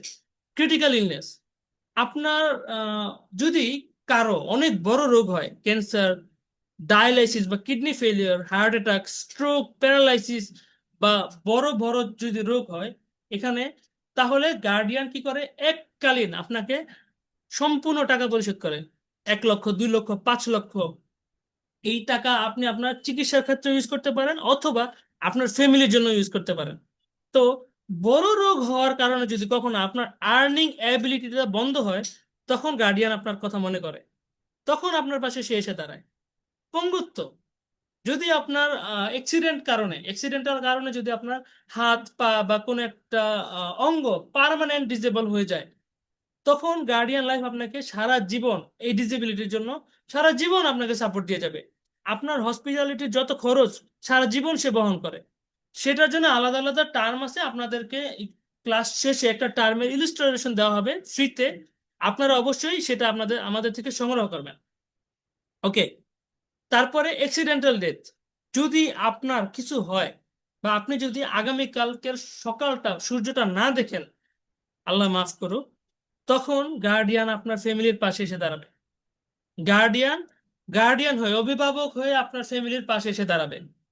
একটা আর্থিক সহযোগিতা, আপনাকে তো আর ফিরিয়ে আনা সম্ভব না, কিন্তু আপনি না থাকার কারণে আপনার ফ্যামিলির, আপনার সন্তানের যেন পড়াশোনা বন্ধ না হয়, আপনি না থাকার কারণে যেন আপনার পিতা মাতার ওষুধ বন্ধ না হয়, আপনি না থাকার কারণে আপনার স্ত্রীর সম্মান যেন ক্ষুণ্ণ না হয়, সেই কারণে আপনার সামনে এসে গার্ডিয়ান দাঁড়াবে। সেই সাপোর্টটা নিজের কাছের মানুষও দেয় না। কিন্তু আপনি যদি এই সময় একটা সিদ্ধান্ত নিতে পারেন যে আপনি এই মুহূর্ত থেকে সিদ্ধান্ত নিয়েছেন যে না, আমি গার্ডিয়ান এর ছায়াতলে থাকবো, গার্ডিয়ান আমার ওয়েলথ প্রোটেক্ট করতে সাহায্য করবে। আদারওয়াইজ কি হবে, আপনার সম্পদ, আপনার স্ত্রী বিক্রি করতে হবে নিজের ফ্যামিলির জন্য। যা আপনি সম্পদটা আপনি অর্জন করছেন একটা নির্দিষ্ট স্বপ্নের জন্য, কিন্তু এটা আপনার হেলথের পিছনে খরচ হয়।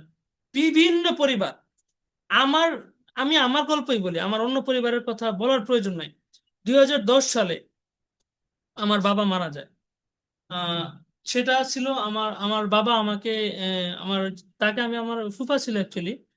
তো তিনি মারা যাওয়ার পরে আমার মা, যে আমার, সরি, আমার খালা খালা তো আমার খালা অনেক আর্থিকভাবে ভেঙে পড়ে। এবং 2010 থেকে উনি এখন পর্যন্ত বিভিন্ন জায়গায় কাজ করে বা অনেক চাকরির সন্ধান করে। তো আমার বাবা যদি কোনো একটা অ্যাসেট ওই সময় যদি রাখতে পারতেন, তাহলে হয়তো বা আজকে আমার আমার যে খালু বা খালার এরকম পরিশ্রম করতে হয় না। ঠিক একইভাবে 2018 সাল আমার মা, সেটা আমার আপন মা, আমার আপন মার কিডনি ফেলিয়ার হয়, আমার আম্মুর কিডনি নষ্ট হয়ে যায়। কিডনি নষ্ট হওয়ার কারণে আমার আম্মুর প্রতি সপ্তাহে 2বার করে ডায়ালিসিস দেওয়া লাগতো, 2বার করে ডায়ালিসিস দেওয়া লাগতো। সেই ক্ষেত্রে আমার আম্মুর মান্থলি মান্থলি না, আমাদের যখন পপুলার হসপিটালে ভর্তি হই, তখনই আমার 12 লাখ টাকা বিল আসছে। আর আমার আম্মু 2021 সাল পর্যন্ত ছিলেন, ততদিনে হয়তো বা আমাদের প্রায় অনেক অনেক লাখ টাকা খরচ হয়, 20-50 লাখ টাকার মতো খরচ হয়। এরপর থেকে আমাদের ফ্যামিলির একটা ফাইন্যান্সিয়াল ক্রাইসিসে পড়ে। আর আমার আম্মু তো, আমার আম্মুকে হারানোর কারণে আমার আব্বু অনেকটা ভেঙে পড়ছে। তো আমি চিন্তা করলাম যে হয়তো আমার বাবার এখন একটা লাইফ ইন্স্যুরেন্স করা উচিত। 2025 সালে ডিসেম্বরের 28 তারিখ আমি সিদ্ধান্ত নিয়েছি যে আমার বাবার লাইফ ইন্স্যুরেন্সটা করাই। কিন্তু দুর্ভাগ্যবশত, আল্লাহ রিজিকে রাখছিলেন, দুর্ভাগ্যবশত 28 তারিখ সকাল 11টার দিকে আমার আব্বু স্ট্রোক করেন। আমরা ইন্স্যুরেন্স করানোর কোম্পানির লোকরা, মানে আমার যে স্যার, তিনি আসতেন আনুমানিক কয়টা, 4টার দিকে আমাদের বাসায় আসতেন। কিন্তু 11টার দিকে আমার আব্বু স্ট্রোক করে। আর আমার আব্বু এখন পর্যন্ত আলহামদুলিল্লাহ সুস্থ আছে, বাট উনি প্যারালাইজ, ওনার বাম সাইড, বাম হাত আর বাম পা অবশ হয়ে গেছে। তো আমি কিন্তু 2018-র আগেও জানতাম না যে আমার আম্মু হয়তো বা কিডনির সমস্যা হইতে পারে। বাট আমি কিন্তু 2025-এ ডিসেম্বরের 28 তারিখের আগে আমি কল্পনাও করি নাই যে আমার আব্বু হয়তো বা এরকম হইতে পারে। তো আমি তো জানতামই না এরকম হইতে পারে। তা আমি তো প্রস্তুতি নেওয়াটা আগেই উচিত ছিল, আমি তখন জানতাম না। তো এখন আমি জানি, বিদায় আমি আমার ফ্যামিলির প্রত্যেকটা মেম্বারের জন্য একটা করে ইন্স্যুরেন্স করে রাখছি। এখন আল্লাহ মাফ করুক, যদি কোনো একটা দুর্ঘটনা ঘটেও যায়, তাহলে আমি সামনে আমার অ্যাসেট বিক্রি করতে হবে না। সামনের দিনের জন্য, আমার খারাপ দিনের জন্য আমি বলতে পারবো যে আমি এখন প্রস্তুত আছি। এর মানে এই না যে আমি ভাগ্যের বিপরীতে আছি, না। প্রস্তুতি নেওয়া কিন্তু খারাপ না। দুইটা অপশন দিই আপনারা, হ্যাঁ। গার্ডিয়ানের পক্ষ থেকে দুইটা ইন্স্যুরেন্সের দুই রকম ফলাফল। নাম্বার ওয়ান নাম্বার ওয়ান হলো, যদি আপনি বছরে মাত্র পাঁচ 5,000 টাকা, বছরে 5,000 টাকা বিনিয়োগ করেন, এই সুবিধাও আছে। অথবা বছরে 1 লক্ষ টাকা বিনিয়োগ করেন, দুইটার দুই রকম ফলাফল। এখানে আমি হয়তো বা অনেক ছোটখাটো জিনিসটা অ্যাভয়েড করছি, এখন আমি সেটা আবার আপনাদের সামনে তুলে ধরতেছি। নাম্বার ওয়ান, ডক্টর কনসালটেশন, আপনি ডক্টরের সাথে ফ্রিতে কথা বলতে পারবেন। আমি চাইলে এখনো ফ্রিতে কথা বলতে পারি। আমার মেয়ের 5 দিন ধরে জ্বর, আমি আজকে ডাক্তারের সাথে কথা না, আমি 5 দিন ধরে ডাক্তারের সাথে কথা বলতেছি, টেস্ট করাইছি, রিপোর্ট দেখাইছি ডাক্তারের সাথে, ওষুধ নিচ্ছি, সব করছি। আমার কি বাঁচছে জানেন? আমার বেঁচে গেছে সময়, আমার বেঁচে গেছে সিরিয়ালের কষ্ট। আমার মেয়ে বাসায় ছিল, আমার সামনে ছিল, আর আমি আমার ডাক্তারের সাথে কথা বলে ওষুধ দিয়ে নিছি। একটা আমার সুবিধা। তো বছরে যদি আপনি 10-12 ডাক্তার দেখান, ধরেন 5,000 টাকা করে সেভ হয়। এই মুহূর্তে যদি আপনি ইন্স্যুরেন্সটা কিনেন, তা আপনি বছরে 10 বার ডাক্তার দেখাইলে আপনার বছরে 5,000 টাকা সেভ হবে। 5,000 টাকার ইন্স্যুরেন্স এই এই benefit. Number 2, medical test. Guardian লাইফে মেডিকেল টেস্টে 40% পর্যন্ত ডিসকাউন্ট আছে। তা আমি একটু আগে ইসলামী ব্যাংক থেকে একটা টেস্ট করেছি আমার মেয়ের সিবিসি ডেঙ্গু টেস্ট করাইলাম, সেখানে প্রায় 500 টাকার মতো আমাকে ডিসকাউন্ট রাখছে। সো এই 500 টাকাটা কিন্তু আমার ইনকাম বা আমার সেভ, এটা আমার বেশি খরচ হতো। তো আমার একটা ইন্স্যুরেন্স থাকার কারণে আমি বেশি কিছু না, সত্যি মাত্র এই কার্ডটা আমি তাদেরকে দেখাইছি, তারা কি করলো, এই কার্ডটাকে নিল, নেওয়ার পরে সেখান থেকে তারা কম্পিউটারে দেখলো ডকুমেন্ট ঠিক আছে কিনা, এরপরে সেখান থেকে তারা ডিসকাউন্ট দিয়ে দিচ্ছে। নাম্বার 3, 20 বছরে যদি আমি 5,000 টাকা জমাই, 20 বছর পরে আমার জমানো হবে 1,06,20 টাকা। আর এরই সাথে বেনিফিট বা ম্যাচুরিটির যে বোনাস, ম্যাচুরিটি বোনাস সহ এটার মূল্য দাঁড়াবে 2,24,000 টাকা।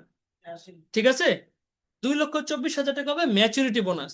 এর সাথে হেলথ ইন্স্যুরেন্স থাকবে 50,000, 50,000 টাকার হেলথ ইন্স্যুরেন্স। ক্রিটিক্যাল ইলনেস, বড় কোনো রোগ যদি হয় তার জন্য 1,00,000 টাকার একটা হেলথ ইন্স্যুরেন্স। আর যদি পঙ্গুত্বর কারণে, মানে আমার শরীর যদি কোনো জায়গায় পার্মানেন্ট ডিজেবল হয় বা পঙ্গুত্ব আসে, সেক্ষেত্রে প্রতি বছর আমাকে একই বেনিফিট দিতে থাকবে, কিন্তু আমার 1 টাকাও আর প্রিমিয়াম দেওয়া লাগবে না। মানে যদি ধরে আমার হাত বা পা যদি কোনো একটা সমস্যায় হয়, তাহলে সেইখান থেকে আমাকে আরেক টাকাও দেওয়া লাগবে না। ওকে, ইন্স্যুরেন্স কোম্পানি আমার ইন্স্যুরেন্স প্রতি বছর আমার আর মানে স্বাস্থ্যের খেয়াল তারাই রাখবে। তার মানে যদি সবগুলো সাম আপ করি, যোগ করি, তাহলে শুধুমাত্র একটা 5,000 টাকা বিনিয়োগ করলে আমি 5,83,000 টাকার মতো, 5,83,000 টাকার বেশি সুবিধা এখান থেকে নিতে পারবো। আর মেয়াদ শেষে তো অবশ্যই আমি আমার টাকাটা ফেরত পাচ্ছি। ওকে। নাম্বার 2, লাভ সহ। নাম্বার 2 হলো, যদি আমি 1,00,000 টাকা বিনিয়োগ করি, বছরে 1,00,000 টাকা বিনিয়োগ করি, একইভাবে আমি ডাক্তারে ডাক্তার দেখাতে পারবো, ফোনে ডাক্তার দেখাতে পারবো, ভিডিও কলে, এমনকি আমি রিপোর্টও দেখাতে পারবো, ডিসকাউন্টও পাবো। টোটাল প্রিমিয়াম যা সেখান থেকে বোনাস হিসেবে, বোনাস সহ আমি প্রায় ম্যাচুরিটির পরে প্রায় 44 লক্ষ টাকা পাবো। আমার জমানো হবে 20 লক্ষ টাকা, আর ম্যাচুরিটির পরে 44 লক্ষ টাকার মতো পাবো। 44,80,000 টাকা। ওকে, টোটাল বোনাস হবে 24 লাখ টাকার মতো। হেলথ ইন্স্যুরেন্স, এখানে যদি স্বাস্থ্য সমস্যা হয়, 5 লাখ টাকার উপরে আমাকে স্বাস্থ্য সেবা দিবে। যদি ক্রিটিক্যাল ইলনেস, বড় কোনো রোগ হয়, তাহলে ক্রিটিক্যাল ইলনেসের জন্য 20 লক্ষ টাকার উপরে দিবে। যদি আমার পঙ্গুত্ব আসে, হাত পার কোনো সমস্যা হয়, সেক্ষেত্রে আমার একটা টাকাও দেওয়া লাগবে না। প্রতি বছর যে লক্ষ লক্ষ টাকা দিতাম, 1,00,000 টাকা দিতাম, 1 টাকাও দেওয়া লাগবে না। সেই টাকাটা ইন্স্যুরেন্স কোম্পানি আমার হয়ে আমার স্বাস্থ্য সেবাটা দিবে, প্লাস আমার ম্যাচুরিটি সময় যে বোনাসটা হবে তাও দিবে। এবার একটা ছোট্ট জিনিস, ক্রিটিক্যাল ইলনেস যদি হয়, বড় কোনো রোগ হওয়ার কারণে যদি আমাকে কোম্পানি, এই যে বললাম যে 1,00,000 টাকা দিবে, 20 লক্ষ টাকা দিবে, এই টাকা দেওয়ার পরে আপনার আসল টাকা কিন্তু জায়গাতেই থাকবে। আপনার আসল টাকা কিন্তু ম্যাচুরিটির মেয়াদ শেষ হলে আবার সেটা আপনি ফেরত পাবেন। সেটার সাথে আপনার মূল টাকার কোনো সম্পর্ক নেই। আচ্ছা, এই কথাগুলো শুনতে হয়তোবা আমাদের খারাপ লাগে, যদি কিছু হয়, যদি কিছু হয়, মানে হয়তোবা আমাদের মনে হয় যে এই জিনিসটা মানে অলক্ষী কথাবার্তা। এই বিষয়টা নিয়ে একটু পরে আমরা আলোচনা করতেছি। নাও, ইন্স্যুরেন্সটা কিরকম করা উচিত? একটা শিক্ষক হিসেবে আমি বলি, ইন্স্যুরেন্সটা এরকম করা উচিত না যা ল্যাক অফ প্রোটেকশন, আপনাকে কম কভারেজ দিবে, কম সাপোর্ট দিবে। তো কি লাভ হলো আপনার ইন্স্যুরেন্সটা কইরা? আপনি ইন্স্যুরেন্স করলেন, অথচ আপনি দেখতেছেন যে 50,000 টাকার বেশি আপনাকে দিতেছে না, অথচ আপনার খরচ হলো 2 লাখ টাকা। তো কি লাভ হলো ইন্স্যুরেন্স করে? ওই তো আপনার সেভিংস ভাঙতে হলো, আপনার ডিপিএস ভাঙতে হলো, এফডিআর ভাঙতে হলো। আর ইন্স্যুরেন্স এত বেশিও করা উচিত না যে এটা আপনার আপনার মানে মেনটেন করা কঠিন হবে। যে জিনিসটা আপনি যখন মেনটেন করতে যাবেন, তখন দেখতেছেন যে আপনার কষ্ট হইতেছে, ভাঙতে হইতে পারে, এটাও করা উচিত না। এর মাঝামাঝি এমন একটা ইন্স্যুরেন্স করেন। The best insurance is not the cheapest or biggest, the best insurance is to maintain that you can maintain, এমন একটা ইন্স্যুরেন্স যেটা আপনি মেনটেনও করতে পারবেন, পাশাপাশি আপনার ফ্যামিলি প্রোটেকশন দিতে পারবেন। তো আপনি যখন ইন্স্যুরেন্সটা করবেন আমাদের সাথে যদি করেন, তাহলে আপনার আপনার একটা ফর্ম দেওয়া হবে কিছুক্ষণের মধ্যে। সেই ফর্মটা ফিল আপ করে আপনি আমাদের ফিল আপ করে সাবমিট করলে আপনাদের মোবাইলে আপনাদেরকে একটা ইলিস্ট্রেশন পাঠানো হবে যে আপনার কি রকম ফাইন্যান্সিয়াল সাপোর্ট আপনি চান। ওকে, এইবার আসি, আপনি একটা ইন্স্যুরেন্স করলেন, করার পরে প্রথমে আপনার কিছু একটা সমস্যা হলো, ডাক্তারের ফোন দিলেন ফ্রি, টেস্ট করলেন, ডাক্তার আপনাকে টেস্ট দিল, টেস্টে আবার 40% ডিসকাউন্ট, টেস্টের রিপোর্ট দেখে ডাক্তার বললো আবার ফ্রিতে, ডাক্তার বললো যে আপনি হাসপাতালে ভর্তি হন, আপনি হাসপাতালে ভর্তি হলেন, ভর্তি হওয়ার পরে দেখা যাচ্ছে হাসপাতালে খরচ কোম্পানি দিয়েছে, সবই তো ফ্রি। ওকে, তো দেখেন আপনি যদি মানে যে কোনো ইন্স্যুরেন্সই করেন আপনার লাইফ কাভারেজ থাকবে, আপনার অনেক সুবিধা থাকবে, এটা আপনি আপনার সিদ্ধান্ত অনুযায়ী গ্রহণ করবেন। যদি আপনার ফল হিসেবে ধরি যে আপনার আর্নিং, আপনার বিজনেস, ডিপিএস, এফডিআর অথবা গোল্ড, ল্যান্ড, এগুলো যদি আপনার ফল হিসেবে ধরি, তাহলে দেখেন প্রোটেকশন হেল্পস ইনশিওর। আপনার যদি একটা প্রোটেকশন থাকে তাহলে কি কি হেল্প হয়? Number one, business capital untouched, আপনার বিজনেস ক্যাপিটাল ধরা লাগবে না। Number two, family stability maintain, family যেরকম ছিল আগে, যেরকম লাইফস্টাইল আপনারা লিড করতেন, আপনার দুর্দিনেও একই লাইফস্টাইল লিড করবেন। আপনার মানে ভালো দিনে যেরকম আপনার পড়াশোনা চলতো সন্তানের, আপনার খারাপ দিনেও আপনার সন্তানের ঠিকই পড়াশোনা চলবে। আপনি যদি ফাইন্যান্সিয়ালি আপনার হসপিটালের খরচের কারণে যদি অনেক খরচও আসে, আপনার বাবা মা কিন্তু ঠিকই আপনার মেডিসিন পাবে। ওকে, তারপরে আসছে কি, আপনার স্ত্রীর সম্মান ক্ষুণ্ণ হবে না, আপনার যেই ফল, আপনার যে ডিপিএস এফডিআর ভাঙা লাগবে না যদি আপনার একটা ইন্স্যুরেন্স করা থাকে। আপনার যে লক্ষ্যমাত্রা, ফ্যামিলি যে লক্ষ্য নিয়েছিলেন, সেই লক্ষ্যটাও ভাঙবে না যদি আপনার একটা ইন্স্যুরেন্স করা থাকে। আপনি লক্ষ্য স্থির করছেন যে ইনশাল্লাহ আমি এই বিজনেস করে সাকসেস হব। তো আপনার যদি লাইফে এরকম বাধা আসে, তাহলে কিন্তু আপনার এই লক্ষ্যটা নষ্ট হয়। So that's why we call it the financial foundation. এটাকে আমরা বলি কি, ফাইন্যান্সিয়াল ফাউন্ডেশন। আপনি যাই করেন, আপনি এফডিআর করেন, ডিপিএস করেন, গোল্ড কিনেন, আপনি একটা ইন্স্যুরেন্স করে রাখবেন শুরুতে, যেন আপনার লক্ষ্যটা স্থির থাকে। ওকে, এইখন important line, do not sell your fruit to protect the tree.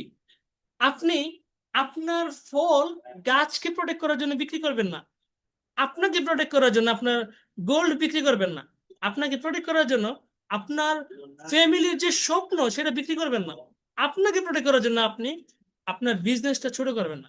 আপনি যখন অসুস্থ হবেন, আপনি আপনাকে সুস্থ করার দিকে ফোকাস করেন, আর যা আগে ছিল তা যেন আগের মতোই চলে। তো এখন আমাদের গার্ডিয়ান লাইফের পক্ষ থেকে যে আকর্ষণীয় অফারটা ছিল সেটা হলো, আশা করি সবাই শুনতেছেন, গার্ডিয়ান লাইফের পক্ষ থেকে আগামী 6 জুলাইয়ের মধ্যে শিক্ষকদের মধ্যে এই গ্রুপের মধ্যে যারা যারা একটা নির্দিষ্ট ফর্ম ফিল আপ করে আমাদেরকে সাবমিট করবেন, এবং 6 জুলাইয়ের মধ্যে যে কোনো একটা পলিসি যদি আপনারা কিনেন, তাহলে আপনাদের জন্য থাকছে একটি আকর্ষণীয় বাফেট নাইট। আপনাদের সবার জন্য থাকবে একটা বাফেট নাইট। আর সেটার জন্য আপনাদেরকে একটা নির্দিষ্ট ফর্ম ফিল আপ করতে হবে। ফর্মটা এখনই আপনাদেরকে গ্রুপে দিয়ে দেওয়া হচ্ছে, দাঁড়ান। হুম,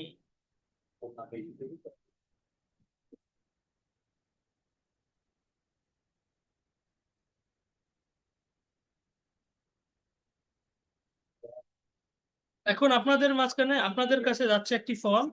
এই ফর্মটা গুগল ফর্ম দেওয়া আছে, এই গুগলটা ফর্মের মধ্যে আপনারা ক্লিক করেন। ক্লিক করলে আপনারা এই ফর্মটা ফিল আপ করতে পারবেন। ফর্মটা ফিল আপ করার পরে আপনাদের সাথে আমাদের প্রতিনিধি যোগাযোগ করবে ইনশাল্লাহ। আর খুব শীঘ্রই আপনাদের সাথে যোগাযোগ করা হবে। আর যারা যারা আপনাদের 6 তারিখের মধ্যে সিদ্ধান্তটা নিতে পারবেন, সেই সিদ্ধান্ত গ্রহণ করার জন্য আপনাদের সাথে আমরা 18 জুলাই 18 জুলাই একটা বাফেট নাইটের আয়োজন করা হবে ইনশাল্লাহ। ওকে, তো চলুন আমরা আগের আলোচনায় ফিরে যাই।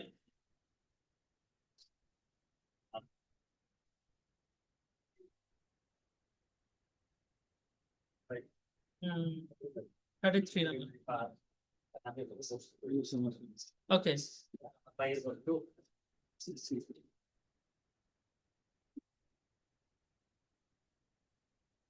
এতক্ষণ আমরা যে আলোচনা করলাম, এই আলোচনায় বোঝা গেছে যে আমাদের লাইফে একটা ইন্স্যুরেন্স থাকাটা অনেক ইম্পর্টেন্ট। এছাড়াও আমাদের লাইফে ভ্যালু দেওয়া উচিত মানুষকে, পাশাপাশি আমাদের লাইফে বিভিন্ন সেক্টরে ইনভেস্ট করা উচিত। তো এবার আমরা যে দিকে ফোকাস করব সেটা হলো যে আমরা এত কিছু জানার পরেও ওয়াই উই ক্যানট ইনভেস্ট।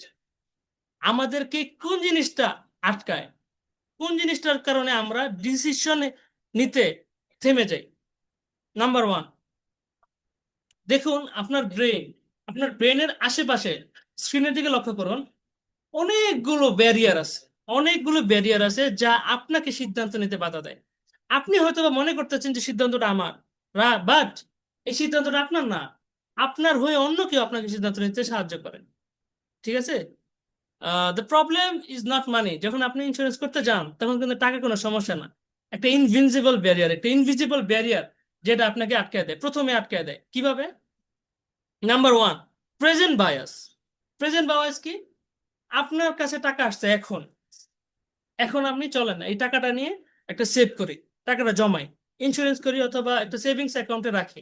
আপনি এটা করছেন কখনো? আপনি নিজেকে প্রশ্ন করেন, যখন আমার কাছে টাকা আসছে প্রথমে আমার মাসে এটা আমি এখন জমাবো, এটা কিন্তু মাথায় আসে না। আপনার হাতে যখন টাকা আসছে, চলো আজকে রেস্টুরেন্টে যাই কিছু খাই, আপনার হাতে টাকা আসছে, আয় আজকে একটা মোবাইল কিনে, একটা নতুন মোবাইল আসছে। কিন্তু কখনো কিন্তু এটা চিন্তা করেন না যে আজকে এই টাকাটা জমাইতে হবে। ঠিক আছে? এই জিনিসটাই হলো আমাদের প্রথম বাধা সিদ্ধান্ত নেওয়ার আগে। কেন আপনি সিদ্ধান্ত নিতে পারতেছেন না? প্রেজেন্ট বায়াস, বর্তমানকে আপনি বেশি প্রাধান্য দেন, ভবিষ্যতে একটা জিনিস যে কাজে লাগবে সেটা পরে। Number two, optimism bias. এটা আপনার সবচেয়ে বড় ক্ষতি করে। আমার কিছুই হবে না, এই লোকটা ইন্স্যুরেন্স করছে, ও করছে, কিন্তু আমার কিছু হয় না, আমার কিছু হবে না। এই জিনিসটা আমাদের যে কত বড় ক্ষতি করে আপনি এটা কল্পনা করতে পারবেন না। ফর এক্সাম্পল, আমার বাবা, আমি কিন্তু অনেক জনের বাবারে দেখছি স্ট্রোক করছে। আমি কখনো কল্পনা করি নাই যে আমার বাবা স্ট্রোক করতে পারে, যতক্ষণ না আমার বাবা স্ট্রোক করছে। আমি অনেক জনের মারা যেতে দেখছি, কিন্তু কখনো কল্পনা করি নাই আমি একদিন মারা যাব। Nothing will happen to me, আমার কিছু হবে না। এইগুলো যদি আমার ব্রেন চিন্তা করতে পারে, আমার ব্রেন যদি এগুলো চিন্তা করে, আমি তো ঠিক মতো কাজ করতে পারবো না। তো ব্রেন কিন্তু খুব সচেতন ভাবে, এমন না যে অপচেতন মনে আপনি এটা অ্যাভয়েড করেন না, আপনার ব্রেন সচেতন ভাবে এগুলো অ্যাভয়েড করে, এগুলো সাইডে ফেলায় দেয় না, এগুলো পরে চিন্তা করবো। আপনি যখন একটা ইন্স্যুরেন্স করেন, লাইফ কভারেজে চিন্তা করেন আমার যদি কিছু হয়, আমার যদি কিছু হয়, আমার যদি কিছু হয়, পরে আপনার বলে তোর কিছুই হবে না, আপনার কিছুই হবে না, এই চিন্তা করে আপনার ক্ষতিটা করে। তা আপনি যখন কোনো একটা সিদ্ধান্ত নিতে নিছেন যে আজকে তাজবীর স্যার আমাদেরকে বলছে যে ইন্স্যুরেন্স করাটা খুব ভালো, গার্ডিয়ানে এত এত অফার আছে, চলো একটা ইন্স্যুরেন্স করি, না আমার তো কিছুই হবে না, এইভাবে ব্রেন কিন্তু খেলা করে। Number three, mortality avoidance. আপনারা কে কে জান্নাতে যেতে চান? বলবেন হ্যাঁ আমি জান্নাতে যেতে চাই, আমি তাসবির জান্নাতে যেতে চাই। হ্যাঁ, আমরা সবাই জান্নাতে যেতে চাই। এখন যদি আপনার প্রশ্ন করি আপনারা কে মরতে চান, তখন কিন্তু না না, আমি কিন্তু মরতে চাই না, আমি তাসবির মরতে চাই না, আপনি কিভাবে মরতে যাবেন? তো আমরা সবাই জান্নাতে যেতে চাই, কিন্তু আমরা কি মরতে চাই না, কজ আমাদের ব্রেন মরার জন্য প্রস্তুত না। এটাকে বলে মর্টালিটি অ্যাভয়েডেন্স।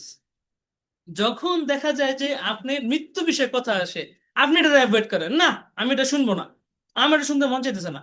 এই জিনিসটাই আপনার সবচেয়ে বড় ক্ষতির কারণ। আপনি এটা অ্যাভয়েড করতে পারেন না, এটা অলওয়েজ, এটা কিন্তু মর্টালিটি, এটা কিন্তু একদম মানে ফেট, আপনার ভাগ্য, আপনি কেউ না কেউ, সবাই, আল্লাহ বলছেন কুল্লু নাফসিন জায়গাতুল মউত, সবাই একদিন মারা যাবে। কিন্তু আপনি বিশ্বাস করছেন না আমার কিছু হবে না। তো সেইটার কারণে আপনি আপনার ফ্যামিলিকে কেন রিস্কে ফেলাবেন? কেন আপনার ফ্যামিলি আপনার জন্য সাফার করবে? Don't let your family suffer for your decision. আপনার সিদ্ধান্তের জন্য আপনার ফ্যামিলিকে সাফার করতে দিন না। Number three, normalcy bias. Normalcy bias কি? সেটা হলো যে আগে তো আমার কিছুই হয় না, এখন কি হবে? যে আপনি বিগত 20 বছর তো ভালো মতোই কাটায় আসছেন, আগামীতে খারাপ কি হবে এটা গ্যারান্টি কি? মনে রাখবেন, past stability is not a promise. পিছনের দিনে আপনি যে ভালো ছিলেন, সামনের দিনে আপনি ভালো থাকবেন, এটা কিন্তু প্রমিস না। আপনার পাস্ট আপনাকে প্রমিস করে না যে আপনি সামনে ভালো থাকবেন, রাইট? তো আপনি যখন সিদ্ধান্ত নেওয়ার আগে চিন্তা করবেন যে এই জিনিসটা কি এরকম না যে আমি কি আমার অতীতের উপর ডিপেন্ড করতেছি না তো বেশি। ওকে, লস এভার্সন। আমরা প্রতি মাসে বা বছরে কিছু একটা টাকা বিনিয়োগ করলে খেয়াল করে কি জানেন, এটা আমার লস হইতেছে, বিনিময়ে আমি কিছুই পাইতেছি না। আপনি কখন পাবেন? আপনার সবচেয়ে খারাপ দিনে এটা আবার ফেরত পাবেন। কিন্তু এই খারাপ দিনটা যদি না আসে, আপনি মনে করবেন এই টাকাটা আপনার লস হইতেছে। ওকে, আপনি মনে করবেন যে এই টাকাটা আপনার লস হইতেছে, যে মাসে মাসে একটা নির্দিষ্ট অঙ্কের টাকা দিতেছে, এটা আমার লস, এটা আমি অনেক কিছু করতে পারি। না, এইটা কখনো লস না। আপনি একটা জিনিস মনে রাখবেন যে বড় একটা ফিউচারের জন্য আপনি এখনই সিদ্ধান্ত নেবেন। একটা একটা আম গাছ কিন্তু একদিনে হয় না, কিন্তু 20 বছর পরে কিন্তু ঠিকই এটা ফল দেয়। কিন্তু ফলটা কে খায় জানেন? যে গাছ লাগায়। যে গাছ লাগায় না, সে কিন্তু ফল পায় না। তো যে 20 বছর আগে সিদ্ধান্ত নিয়েছিল যে আমি এখন একটা গাছ লাগাবো, 20 বছর পরে সে ঠিকই আম পাবে।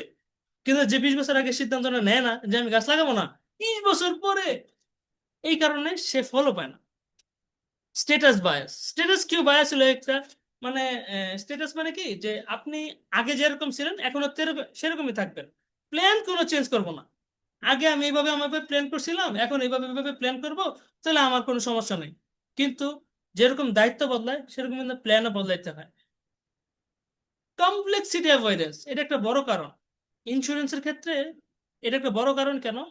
কমপ্লেক্সিটি, অনেক ঝামেলা ভাই, এটা আমি করবো না, এটা অনেক ঝামেলা। তো এই ঝামেলাটা অ্যাভয়েড করে, কিন্তু না, ঝামেলাটা আপনি অ্যাভয়েড করতে পারেন না, ঝামেলাটা আপনি কি করবেন? ঝামেলাটা আপনি সমাধান করেন। আপনি জানেন complexity ignore today become the crisis tomorrow. আপনি বর্তমানে কমপ্লেক্সিটিটা অ্যাভয়েড করেন, আগামী দিনে এটা আপনার ক্রাইসিসের কারণ হবে। এরপর আসে ট্রাস্ট, বিশ্বাস। বিশ্বাসটা একটা যুক্তিসঙ্গত কারণ। আপনি বিশ্বাস করেন না যে ক্লেম দিবে কি দিবে না, ক্লেম আমি কি আসলে এটা পাবো কি পাবো না। হ্যাঁ, এই সন্দেহ করাটা ভালো, কিন্তু আপনি বিশ্বাস কিভাবে করবেন? বিশ্বাস কিন্তু আশার উপরে করবেন না। বিশ্বাস কিসের উপরে করবেন? ইভিডেন্সের উপরে, প্রমাণের উপরে, রেকর্ডের উপরে।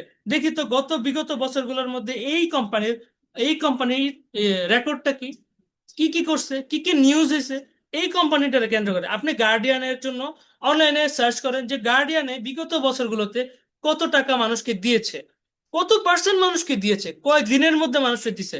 আপনি এই রেকর্ডগুলো অ্যানালাইজ করবেন, তাহলে আপনার যে ট্রাস্ট ডিফিসিট যে ঝামেলাটা সেটা আর থাকবে না। ঠিক আছে, নেক্সট, হাইপারবলিক ডিসকাউন্টিং। ঠিক আছে, এইটা আগেরটার মতোই, যে গ্রেট থিংস গ্রো স্লোলি।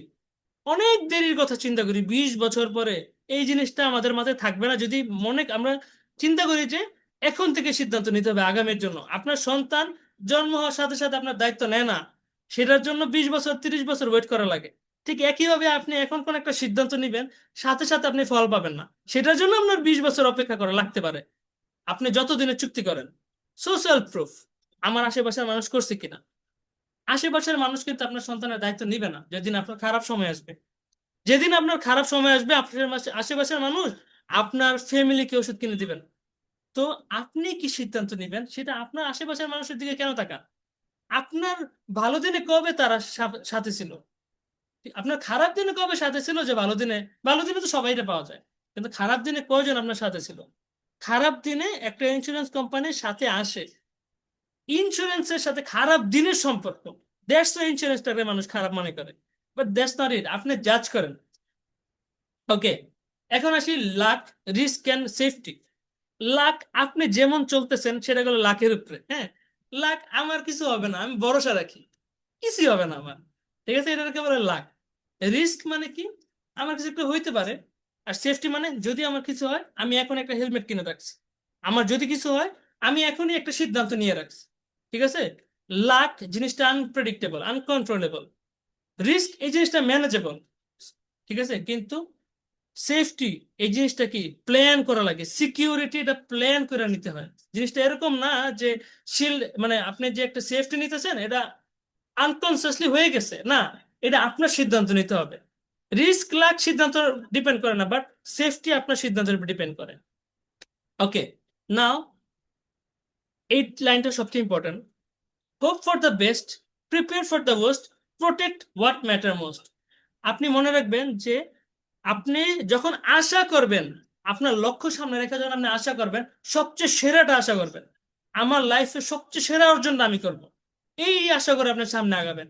কিন্তু যখন আপনি প্রিপারেশন নিবেন, আপনার সবচেয়ে খারাপ জিনিসটা মাথায় রেখে প্রিপারেশন নিবেন, আপনার আমার সাথে কি কি হইতে পারে, কি কি হইতে পারে এর মধ্যে সবচেয়ে খারাপ যা আছে সেটার জন্য আপনি প্রিপেয়ার থাকবেন, যেন আমি প্রত্যেকটা পসিবল ওয়ার্স্ট সাইড এর জন্য যেন আমি প্রস্তুত থাকতে পারি।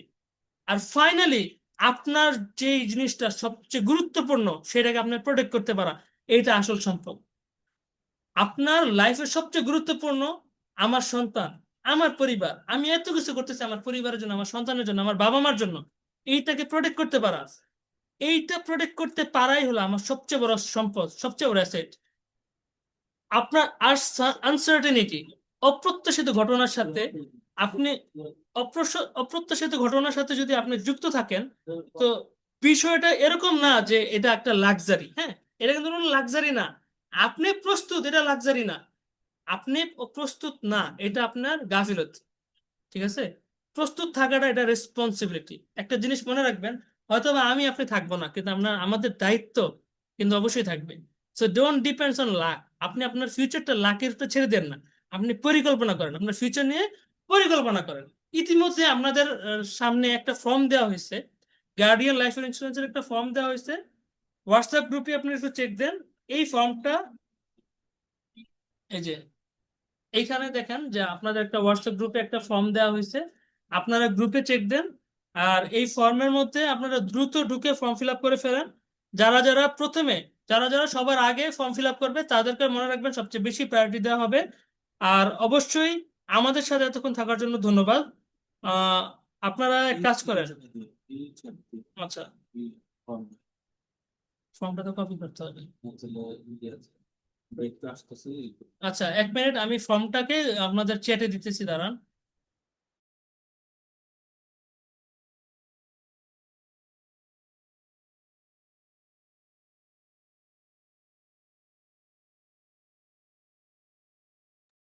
আচ্ছা, 1 মিনিট আপনারা একটু অপেক্ষা করেন, আমরা আপনাদের ফর্মটা দিতেছি। ইতিমধ্যে আপনাদের গ্রুপের মধ্যে ফর্মটা দেওয়া হয়েছে। আপনারা একটা কাজ করেন, হোয়াটসঅ্যাপ গ্রুপটা একটু চেক দেন। হোয়াটসঅ্যাপ গ্রুপে ঢুকে এই ফর্মটা আপনারা এখনই ফিল আপ করেন। যারা যারা দ্রুত করবেন ইনশাল্লাহ তাদেরকে নিয়ে আমরা একটা সেশন করব, ছোট ছোট পরিসরে, 1-to-1-এ। ইন্ডিভিজুয়ালি আমরা কথা বলবো একজন একজন করে।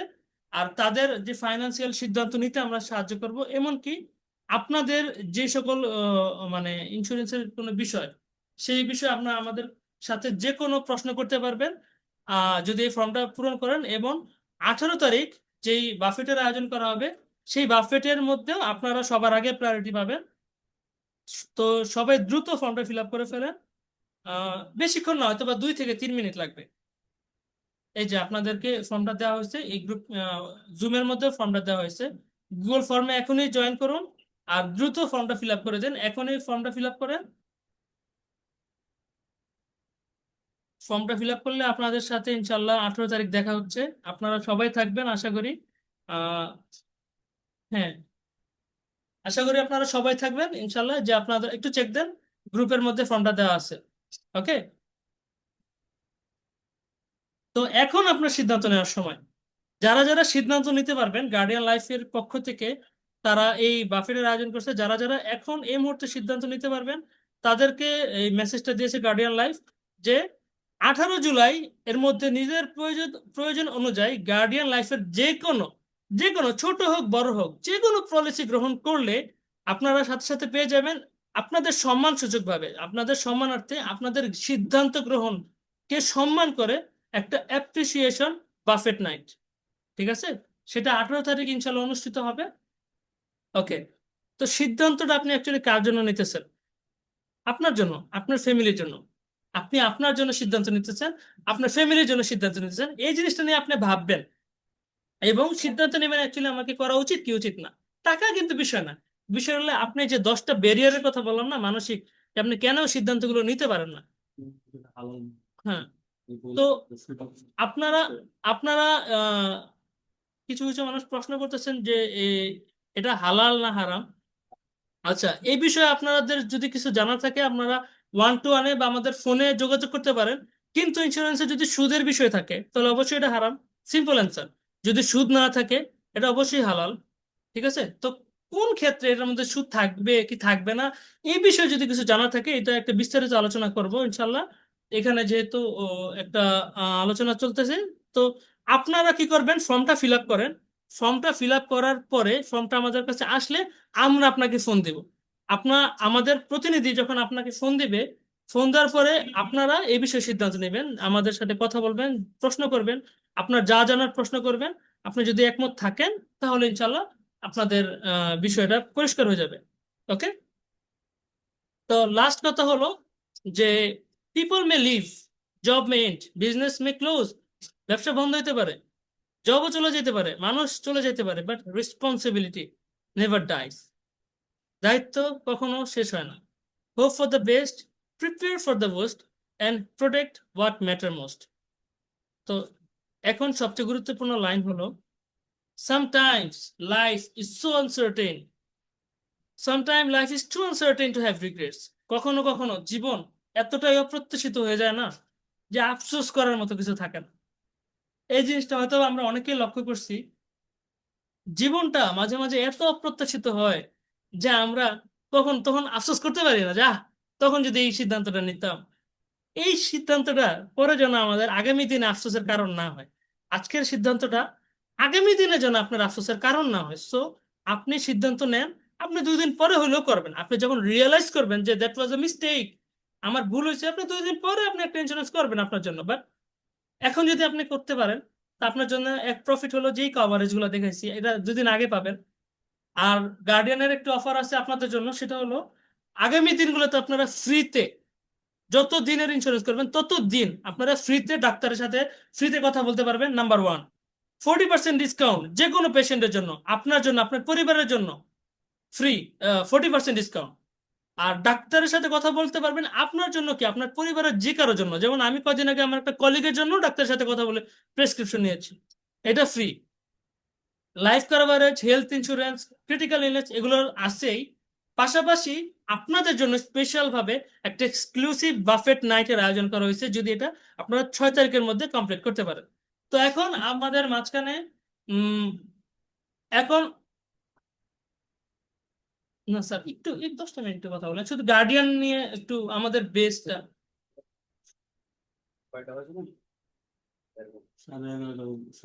10টা মিনিট স্যার, একটু সময় দেন আচ্ছা আমাদের, আচ্ছা আমাদের মাঝখানে এখন উপস্থিত আছেন গার্ডিয়ান লাইফ ইন্স্যুরেন্সের একজন সম্মানিত ডিআরএম স্যার। তিনি এখন এখন আমাদের মাঝখানে উপস্থিত আছেন। তিনি সংক্ষিপ্ত বক্তব্যের মধ্যে এই আলোচনাটা শেষ করবেন। আপনাদের এতক্ষণ আমাদের সাথে থাকার জন্য খুবই ধন্যবাদ। আর আশা করি আপনারা 18 তারিখ ইনশাল্লাহ আপনাদের সাথে আবার দেখা হবে। স্যার,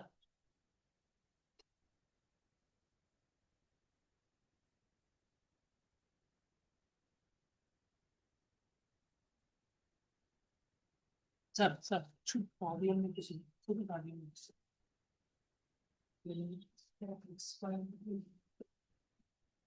দেখা যাচ্ছে না? ভিডিওটা দেখা যাচ্ছে।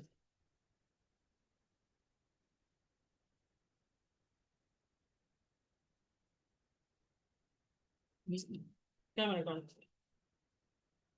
Listen, হুম হুম হুম।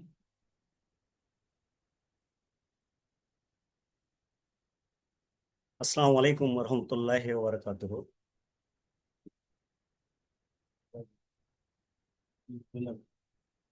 বিসমিল্লাহির রহমানির রহিম। আপনারা অনেক সময় ধরে আমাদের কয়েক অফিসারের বক্তব্য শুনছেন। আমি কথা বলবো আসলে একটু ব্যতিক্রম। এখানে আপনাদেরকে অনেকভাবে উদ্বুদ্ধ করা হয়েছে আপনারা কিভাবে টাকা সেভ করবেন, কিভাবে ভবিষ্যতের জন্য সঞ্চয় করবেন। তো এখানে করতে গিয়ে আমি আপনাদের একটু বলি, আমাদের এখানে অনেক নেগেটিভ কথা আপনাদের মধ্যে আছে, অনেক নেগেটিভ আপনারা জানেন। ব্যাংকে অনেক নেগেটিভ আছে। ব্যাংক অনেককে বর্তমান অনেক গ্রাহককে টাকা দিচ্ছে না, কিন্তু তারপরেও মানুষ ব্যাংকে টাকা রাখে। ঠিক লাইফ ইন্স্যুরেন্সে কিন্তু অনেক প্রতিষ্ঠান ঠিক মতো টাকা জমা দেয় না, তার টাকাটা ফেরত দেয় না। অনেক প্রতিষ্ঠান তারা গ্রাহকদেরকে টাকা দিতে গড়িমসি করে। এই জন্য বর্তমানে অভিভাবক হিসেবে গার্ডিয়ান লাইফ ইন্স্যুরেন্স এই দেশে কাজ করছে। এই জন্য আমাদের সবারই একটা অভ্যাস হলো, আমরা বেশিরভাগ মানুষের সুন্দর সুন্দর কথা শুনে আকৃষ্ট হয়ে যাই। অনেক মানুষ অতিরিক্ত লোভ দেখাইলে আমরা দুর্বল হয়ে যাই। সেই জন্য আমরা যাচাই করার সুযোগটা পেয়েও আমরা যাচাই করি না। আমাদের অনুরোধ, আপনারা যাচাই বাছাই করে কাজটা করবেন। এবং আমরা যতই ভালো বলি না কেন, আপনারা নিজেরাও যাচাই করবেন। এবং গার্ডিয়ান লাইফ ইন্স্যুরেন্স, গার্ডিয়ানটার নাম দিয়েছে এই কারণেই, এরা বর্তমানে লাইফ ইন্স্যুরেন্সের মধ্যে অভিভাবক হিসাবে কাজ করছে। 2013 সালে অনুমতি পেয়েছে, কিন্তু কাজ করতেছে 2014 সাল থেকে। আপনার সব কিছু বর্তমানে লুকানোর কিছুই নেই। আপনার ইচ্ছা করলে সবকিছু জানতে পারবেন। আপনার গুগলে সার্চ করলে পারবেন। আমাদের সারা বাংলাদেশ অফিস আছে আমাদের। আপনি ইউটিউবে আমাদের সমস্ত অনেক প্রোগ্রাম দেখানো হয়। আমি আশা করব আপনারা যাচাই বাছাই করবেন। আমরা ভালো বলতেছি, আমরা সুন্দর সুন্দর কথা বলতেছি, এইটাই নয়। তো ওনার যে কথাগুলো আমি শুনছিলাম অনেকক্ষণ ধরে, খুব সুন্দর। এখানে সেভিংস এর কথা বলা হয়েছে অনেকগুলা। সঞ্চয়ের মধ্যে আসলে ইন্স্যুরেন্সের সঞ্চয়টা অনেক উত্তম। তো এখানে সবকিছু আপনি এখানেই করবেন সেটা না, আমরা ব্যাংকেও টাকা রাখবো, বিভিন্ন ভাবে আমরা ইনভেস্ট করতে পারি। তবে এইটা সবার আগে করা উচিত। এখন আমি যেটা কথা বলবো, যে আমাদের প্রতিষ্ঠান 2014 সালে আসলেও আমরা ব্যাংক ইন্স্যুরেন্সের মধ্যে বাংলাদেশে প্রথম। এই যে আমাদের ডাচ বাংলা ব্যাংক, আপনার যে কোনো শাখায় গিয়ে আপনার আলাপ করতে পারেন। এখানে ওনারাই আমাদের বীমা করায় গার্ডিয়ান লাইফের। সিটি ব্যাংকে যাবেন, মিউচুয়াল ট্রাস্ট ট্রাস্ট ব্যাংকে যাবেন, ওনারা আমাদের বীমা করায়। আর আমরা কোনো হাতে লেনদেন করি না। এই যে অনলাইনের মাধ্যমে আপনারা দেখবেন অনেক প্রতারক গ্রুপ আছে, অনেক মানুষ অনেক প্রতারিত হচ্ছে অনেক। আমরা, আপনারা নিজেরাও জানেন, আমরাও জানি। এই জন্য গার্ডিয়ান লাইফ হলো ক্যাশলেস কোম্পানি। আপনারা ব্যাংকের মাধ্যমে এবং নিজের বিকাশের মাধ্যমে আপনি পেমেন্ট করবেন। আমাদের কোনো কর্মী বলবে না যে আপনি আমাদেরকে টাকাটা হাতে দেন। আপনার নিজের সবকিছু ব্যালেন্স থেকে শুরু করে আপনার বোনাস সবকিছু আপনি আপনার মোবাইলে দেখতে পাবেন অ্যাপস এর মাধ্যমে। সুতরাং এখানে এই যে আমরা মনে করেন আপনি টাকা দিলেন, হয়তো অনেকে মনে করতে পারে এটা একটা ফাঁদ, হয়তো আমাদের টাকাটাই, কিন্তু আমরা কোনো টাকা কারো ট্রান্স করবো না। আমাদের প্রতিষ্ঠানেরটা হলো পুরা আপনার ক্যাশলেস প্রতিষ্ঠান। এই যে উনি মেডিকেলের কথা যেগুলো বলছে, আমি আরো একটু ক্লিয়ার করি। আমাদের যে ক্যাশলেস, আমাদের যে আছে, আমাদের মেডিকেল আপনার কার্ড আছে, আমাদের হেল্পলাইন আছে, ওখানে ফোন দিলেই উনি মেডিকেলে ভর্তি হতে পারবে। তবে কিছু নিয়ম কানুন আছে, আপনারা এগুলা সব জানবেন। আর এটা ক্যাশলেস হলো, মেট লাইফেও কিন্তু চিকিৎসা বিল দেয়, কিন্তু তারা চিকিৎসা করার পরেই দেয়। কিন্তু আমাদের প্রতিষ্ঠানে আপনি ভর্তি হওয়ার থেকে আপনার এই খরচগুলা প্রথমে পেমেন্ট করবে। আপনার কাগজপত্র দিয়েই আমরা বিল দেবো সেটা না, আমরা কার্ড দিয়ে বিলটা পেমেন্ট। আপনারা শুধু উপরে ইয়াতে ভর্তি হবেন, বাকি কাজটা গার্ডিয়ান লাইফে করবে। তো যাক, এখানে আমার মেন কথা হলো, অনেক প্রতিষ্ঠান আপনাদের জানা আছে, আপনারা শিক্ষক মানুষ, আপনারা গ্রামে থাকেন, কেউ শহরে থাকেন, আপনারা ভুক্তভোগী, অনেকে আপনাদের কাছে অনেক অভিযোগ দিয়ে থাকেন। এই জন্য আমি বললাম আপনারা কিন্তু যাচাই বাছাই করবেন। পৃথিবী যতদিন থাকবে ব্যাংক থাকবে, ইন্স্যুরেন্স থাকবে। আবার পৃথিবী যতদিন থাকবে প্রতারক থাকবে, আমরা প্রতারিত হব। সুতরাং আপনাদের কাছে আমার অনুরোধ, আপনারা যাচাই বাছাই করবেন। আর আমি যে ব্যাংকের কথা বললাম, আমরা ডাচ বাংলা ব্যাংকে খবর নিতে পারবেন। ওরা ওখানে আমাদের বীমা করানো হয়। এবং বাংলাদেশে 2014 সালে এসে ব্যাংক ইন্স্যুরেন্সের মধ্যে আমাদের গার্ডিয়ান প্রথম হয়েছে। মাইক্রো ইন্স্যুরেন্সের মধ্যে আমরা গার্ডিয়ান প্রথম। আমি যে গ্রুপ ইন্স্যুরেন্সের মধ্যে আমরা প্রথম। কিন্তু আমরা রিটেলের মধ্যে আমরা এখনো প্রথম হইতে পারিনি। আমরা যে ইন্স্যুরেন্স গুলো কোম্পানি 20 বছর আগে আসছে, বর্তমানে আমরা তৃতীয় প্রতিষ্ঠান। ন্যাশনাল লাইফ আর মেট লাইফ, এই দুইটার পরে আমরা তৃতীয় বর্তমানে। আমরা 2014 সালে আসছি, ডেল্টা লাইফ আসছে 1988 সালে, তাদেরকে আমরা ফেলে দিয়েছি। তো সুতরাং আপনারা, এটা একমাত্র সেবা এবং আমাদের কথা কাজে মিল আছে, আমাদের সার্ভিস এসব কারণে সম্ভব হয়েছে।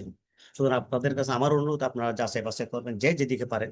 এটা কোনো অন্ধকারে চুপি চুপি করার কোনো বিষয় না। আমরা আপনাদেরকে ধারণা দিলাম। তবে আমাদের তাজী সাহেব বলেছেন গড়িমসি করলে, আমি আপনাদের গল্প বলি। একটা একটা চুলায় একটা পানি ভর্তি পাত্রের মধ্যে একটা ব্যাং ব্যাং আছে। চুলাটা জ্বালিয়ে দেওয়া হলো। যখন পাত্রের পানিগুলো গরম হচ্ছিল, তখন ব্যাঙের গায়েও তাপটা লাগছিল। ব্যাঙ একবার ইচ্ছা করে, একবার তার ইচ্ছা করে না, সে লাফ দিতে পারে। লাফ দিলে সে এইভাবে করতে করতে গড়িমসি করতে করতে লাস্টে ব্যাংকটা বেশি তাপ হওয়াতে সে মারা গেল। এখানে কিন্তু ব্যাংকটা অতিরিক্ত তাপের কারণে মারা যায় নাই, ব্যাংকটা মারা গেছে সিদ্ধান্ত নিতে দেরি হওয়াতে। সে গড়িমসিটা যদি না করতো, সিদ্ধান্ত যদি নিতে পারতো সে আমি লাভ দিই নিজের জীবন বাঁচাই, তাহলে কিন্তু সে বেঁচে যাইতো। তা আমরা অনেকেই জীবনে সিদ্ধান্ত নিতে পারি না। আমার এই যে আজকে প্রোগ্রামের মাধ্যমে আমি আপনাদের কাছে অনুরোধ করব, আপনারাও সিদ্ধান্ত নেবেন। সিদ্ধান্ত দেরি করলে কিন্তু আপনাদের নিজেরই অনেক অপূরণীয় ক্ষতি হয়ে যাবে, যেটা হয়তো আমাদের অজানা। যাক, আমি শুধু এতটুকু বলবো, গার্ডিয়ান লাইফের পৃষ্ঠপোষকদের আপনারা জানেন, যারা বাংলাদেশে সুনামের সহিত ব্যবসা করছেন, ব্রাক, অ্যাপেক্স এবং স্কয়ার, এই তিন উদ্যোক্তা মিলেই যারা প্রতিষ্ঠানগুলো করছে, আপনি ব্রাকটা জানেন, BRAC NGO, BRAC bank, Aarong, BRAC bank, এগুলো সবগুলো কোম্পানি বাংলাদেশে সুনামের সহিত কাজ করতেছে। এফএক্সও, তাদের জুতা, আমরা আগে বাটার জুতা পরতাম, কিন্তু আমরা বর্তমানে এফএক্স অনেক ব্যবহার করি। এফএক্স এর অনেক প্রতিষ্ঠান আছে, স্কয়ার অনেক প্রতিষ্ঠান আছে, স্কয়ার রাঁধুনি মশলা আছে, স্কয়ার হাসপাতাল আছে, স্কয়ার ওষুধ আছে। আপনারা দেখেন, এইগুলা চিন্তা করে দেখবেন যে তারা আজ পর্যন্ত যে সরকারে আসুক তারা কিন্তু জেলও যায় নাই, তাদের পণ্যের মান তারা কোনোদিন কমও করে নাই, তারা বাংলাদেশের সুনাম সহিত কাজ করতেছে। ঠিক গার্ডিয়ান তাদের পৃষ্ঠপোষকতায় একটা প্রতিষ্ঠান। সুতরাং আপনারা যাচাই বাছাই করে যত রকম জানার আছে তখন আপনারা যোগাযোগ করলে আমরা পরামর্শ দেব, টাকা কিভাবে জমা দেবেন, কিভাবে করবেন। তবে আমাদের হাত দিয়ে বা বিকাশে আমরা কোনো ধরনের লেনদেন আমরা করবো না, 100% গ্যারান্টি। যাক, আমি এখানে বক্তব্য দিতে আসিনি, আসলে আমি এদিকে আমার বক্তব্য দেওয়ারও কথা না, আমি একটা প্রোগ্রামে গিয়েছিলাম, আমাকে তাসবির সাহেব বললো, স্যার আপনি যদি 5 মিনিট কথা বলেন। সেই জন্য একটু আগে আমি একজনের একটা ইন্স্যুরেন্স কোম্পানি বিচার করে আসছি, যে অনেক মিথ্যা কথা বলে, অনেক প্রলোভন দিয়ে যেটা সত্য না সেটা করছে। আমি ওখানে সমাধান দিয়ে আসছি। তারা ওই লোকগুলোকে বেঁধে রাখতো। তো যাক, আপনারা শিক্ষিত মানুষ, এই জন্য আমরা এই আয়োজনটা করেছি। আপনারা সব টিচার মানুষ, অনেক সম্মানিত মানুষ, আপনারা, আপনাদের সাথে সম্মান থাকে, আপনারা যাতে প্রতারিত না হন আমরা পরামর্শ দিলাম। করা না করা আপনাদের দায়িত্ব। আপনারা, আমি আপনাদের সবারই সুস্বাস্থ্য দীর্ঘায়ু কামনা করছি। আমাদেরকে এতক্ষণ সময় দেওয়ার জন্য আপনাদেরকে অনেক অনেক ধন্যবাদ জানাচ্ছি।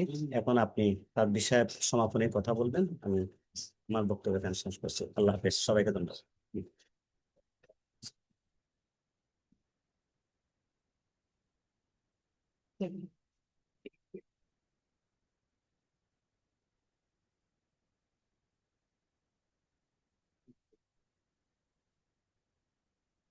সবাইকে ধন্যবাদ এতক্ষণ আমাদের সাথে থাকার জন্য। তো আমি একটু আপনাদেরকে লক্ষ্য করে বলি, হয়তোবা আপনারা ফর্মটা ফিল আপ করতে বুঝতে পারেন নাই। আপনারা ফর্মের লিঙ্কে যোগ দিবেন, হ্যাঁ, ফর্মের লিঙ্কে ঢুকবেন। আপনারা মোবাইলে নেন আর মোবাইলে ফর্মটা টিপ দেন। এখন পর্যন্ত প্রায় 10-15 জনই ফর্মটা ফিল আপ করতে পারছেন। তো আমাদের লক্ষ্য হলো আমরা প্রথম যে সারির মানুষরা থাকবেন তাদেরকে নিয়ে কাজটা শুরু করবেন ইনশাল্লাহ। বাফেটের আয়োজন করব। আর আপনাদের হোয়াটসঅ্যাপ গ্রুপে আপনাদের জুমের মধ্যে যে মেসেজ অপশন থাকবে, সেই মেসেজ অপশনের মধ্যে আপনাদের বাফেটের, যারা যারা বাফেটে অংশগ্রহণ করতে চান শুধুমাত্র তারাই সেই গ্রুপের মধ্যে জয়েন করবেন, হ্যাঁ। সো এখন পর্যন্ত যারা যারা অ্যাক্টিভ আছেন, প্রায় পার্টিসিপেট 32 জন, 32 জন আছেন। আপনারা সকলে এখন যারা যারা বাফেটে অংশগ্রহণ করবেন, এই গ্রুপে একটা চ্যাটের মধ্যে দেখেন, চ্যাটের মধ্যে একটা গ্রুপের লিঙ্ক দেওয়া থাকবে, এই লিঙ্কে এখন আপনারা জয়েন করবেন, ঠিক আছে। পাশাপাশি যারা যারা আপনারা ফর্ম ফিল আপ করতে পারেননি তাদেরকে উদ্দেশ্য করে বলছি, ফুল নেম এখানে আপনার সম্পূর্ণ নাম দিবেন, মোবাইল নাম্বার দিবেন, ইমেল অ্যাড্রেস দিবেন, ডেট অফ বার্থ আপনার যে আসল জন্ম তারিখ সার্টিফিকেট অনুযায়ী সেটা দিবেন, জেন্ডার মেল ফিমেল দিবেন, ম্যারিটাল স্ট্যাটাস আপনারা ম্যারিড থাকলে ম্যারিড, সিঙ্গেল থাকলে সিঙ্গেল, যা হয় তাই দিবেন, প্রফেশন আপনাদের যা আছে তাই দিবেন নিজেদেরটা, পার্মানেন্ট অ্যাড্রেস আপনারা বর্তমানে যেখানে আছেন, নাম্বার অফ চিলড্রেন আপনাদের সন্তান। এগুলো কেন নিতেছি, কারণ আপনাদেরকে একটা ইলিস্ট্রেশন দেওয়া হবে, হ্যাঁ। আপনাদের কত দিনের কত কাভারেজ করাবে সেটার একটা ইলিস্ট্রেশন দেওয়া হবে ফ্রিতে, এটার জন্য একটা টাকাও নেওয়া হবে না, ওকে। তারপরে দেখেন আপনারা কত টাকার ইন্স্যুরেন্স করতে আগ্রহী সেটা লিখবেন। সেই জন্য আপনার টাকা কি মাসে দিবেন, 3 মাস পর পর দিবেন, 6 মাসে দিবেন, নাকি প্রতি বছর একবার দিবেন?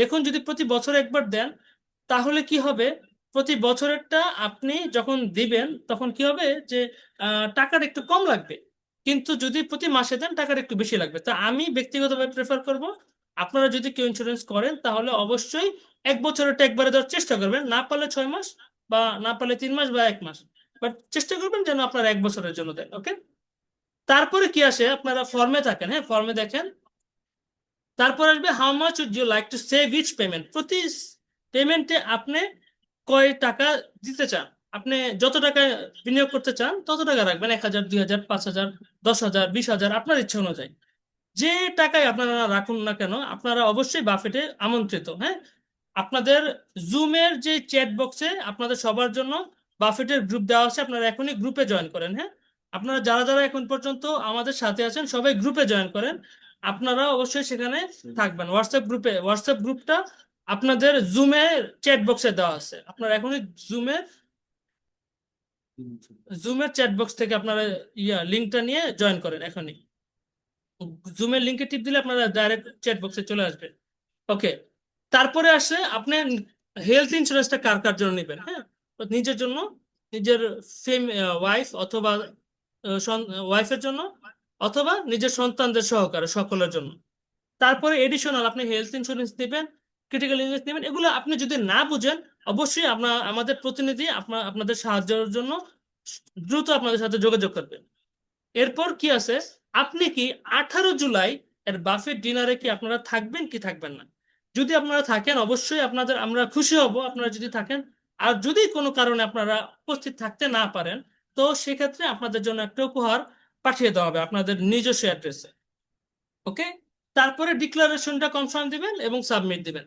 যদি পারেন তো ভালো, আর না পারলে আমাদের নাম্বারে আপনারা যোগাযোগ করবেন, আমাদের নাম্বার আপনাদের সাথে এখনই শেয়ার করে দেওয়া হবে। হ্যাঁ, আর সকালে বাফেট নাইটের যে গ্রুপটা আছে সেখানে থাকবেন ইনশাল্লাহ।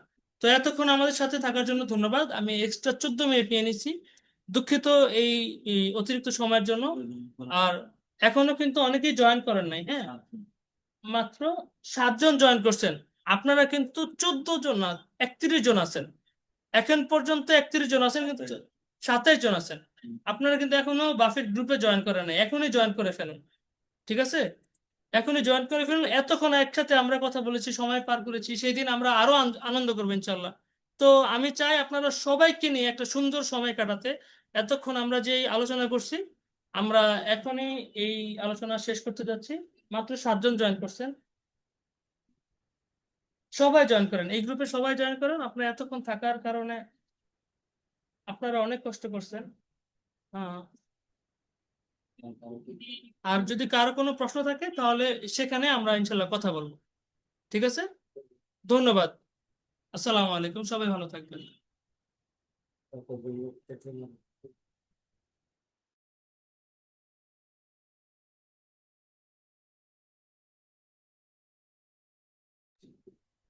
আপনারা 27 জন কিন্তু এখনো জয়েন করেন নাই, আমরা বারবার রিকোয়েস্ট করতেছি যে আপনারা এখনই জয়েন করে ফেলুন, যেন আমরা একসাথে আপনাদেরকে আপ্যায়ন করতে পারি, আপনারা যে সিদ্ধান্ত নিয়েছেন সেই সিদ্ধান্ত যেন আমরা সম্মান করতে পারি।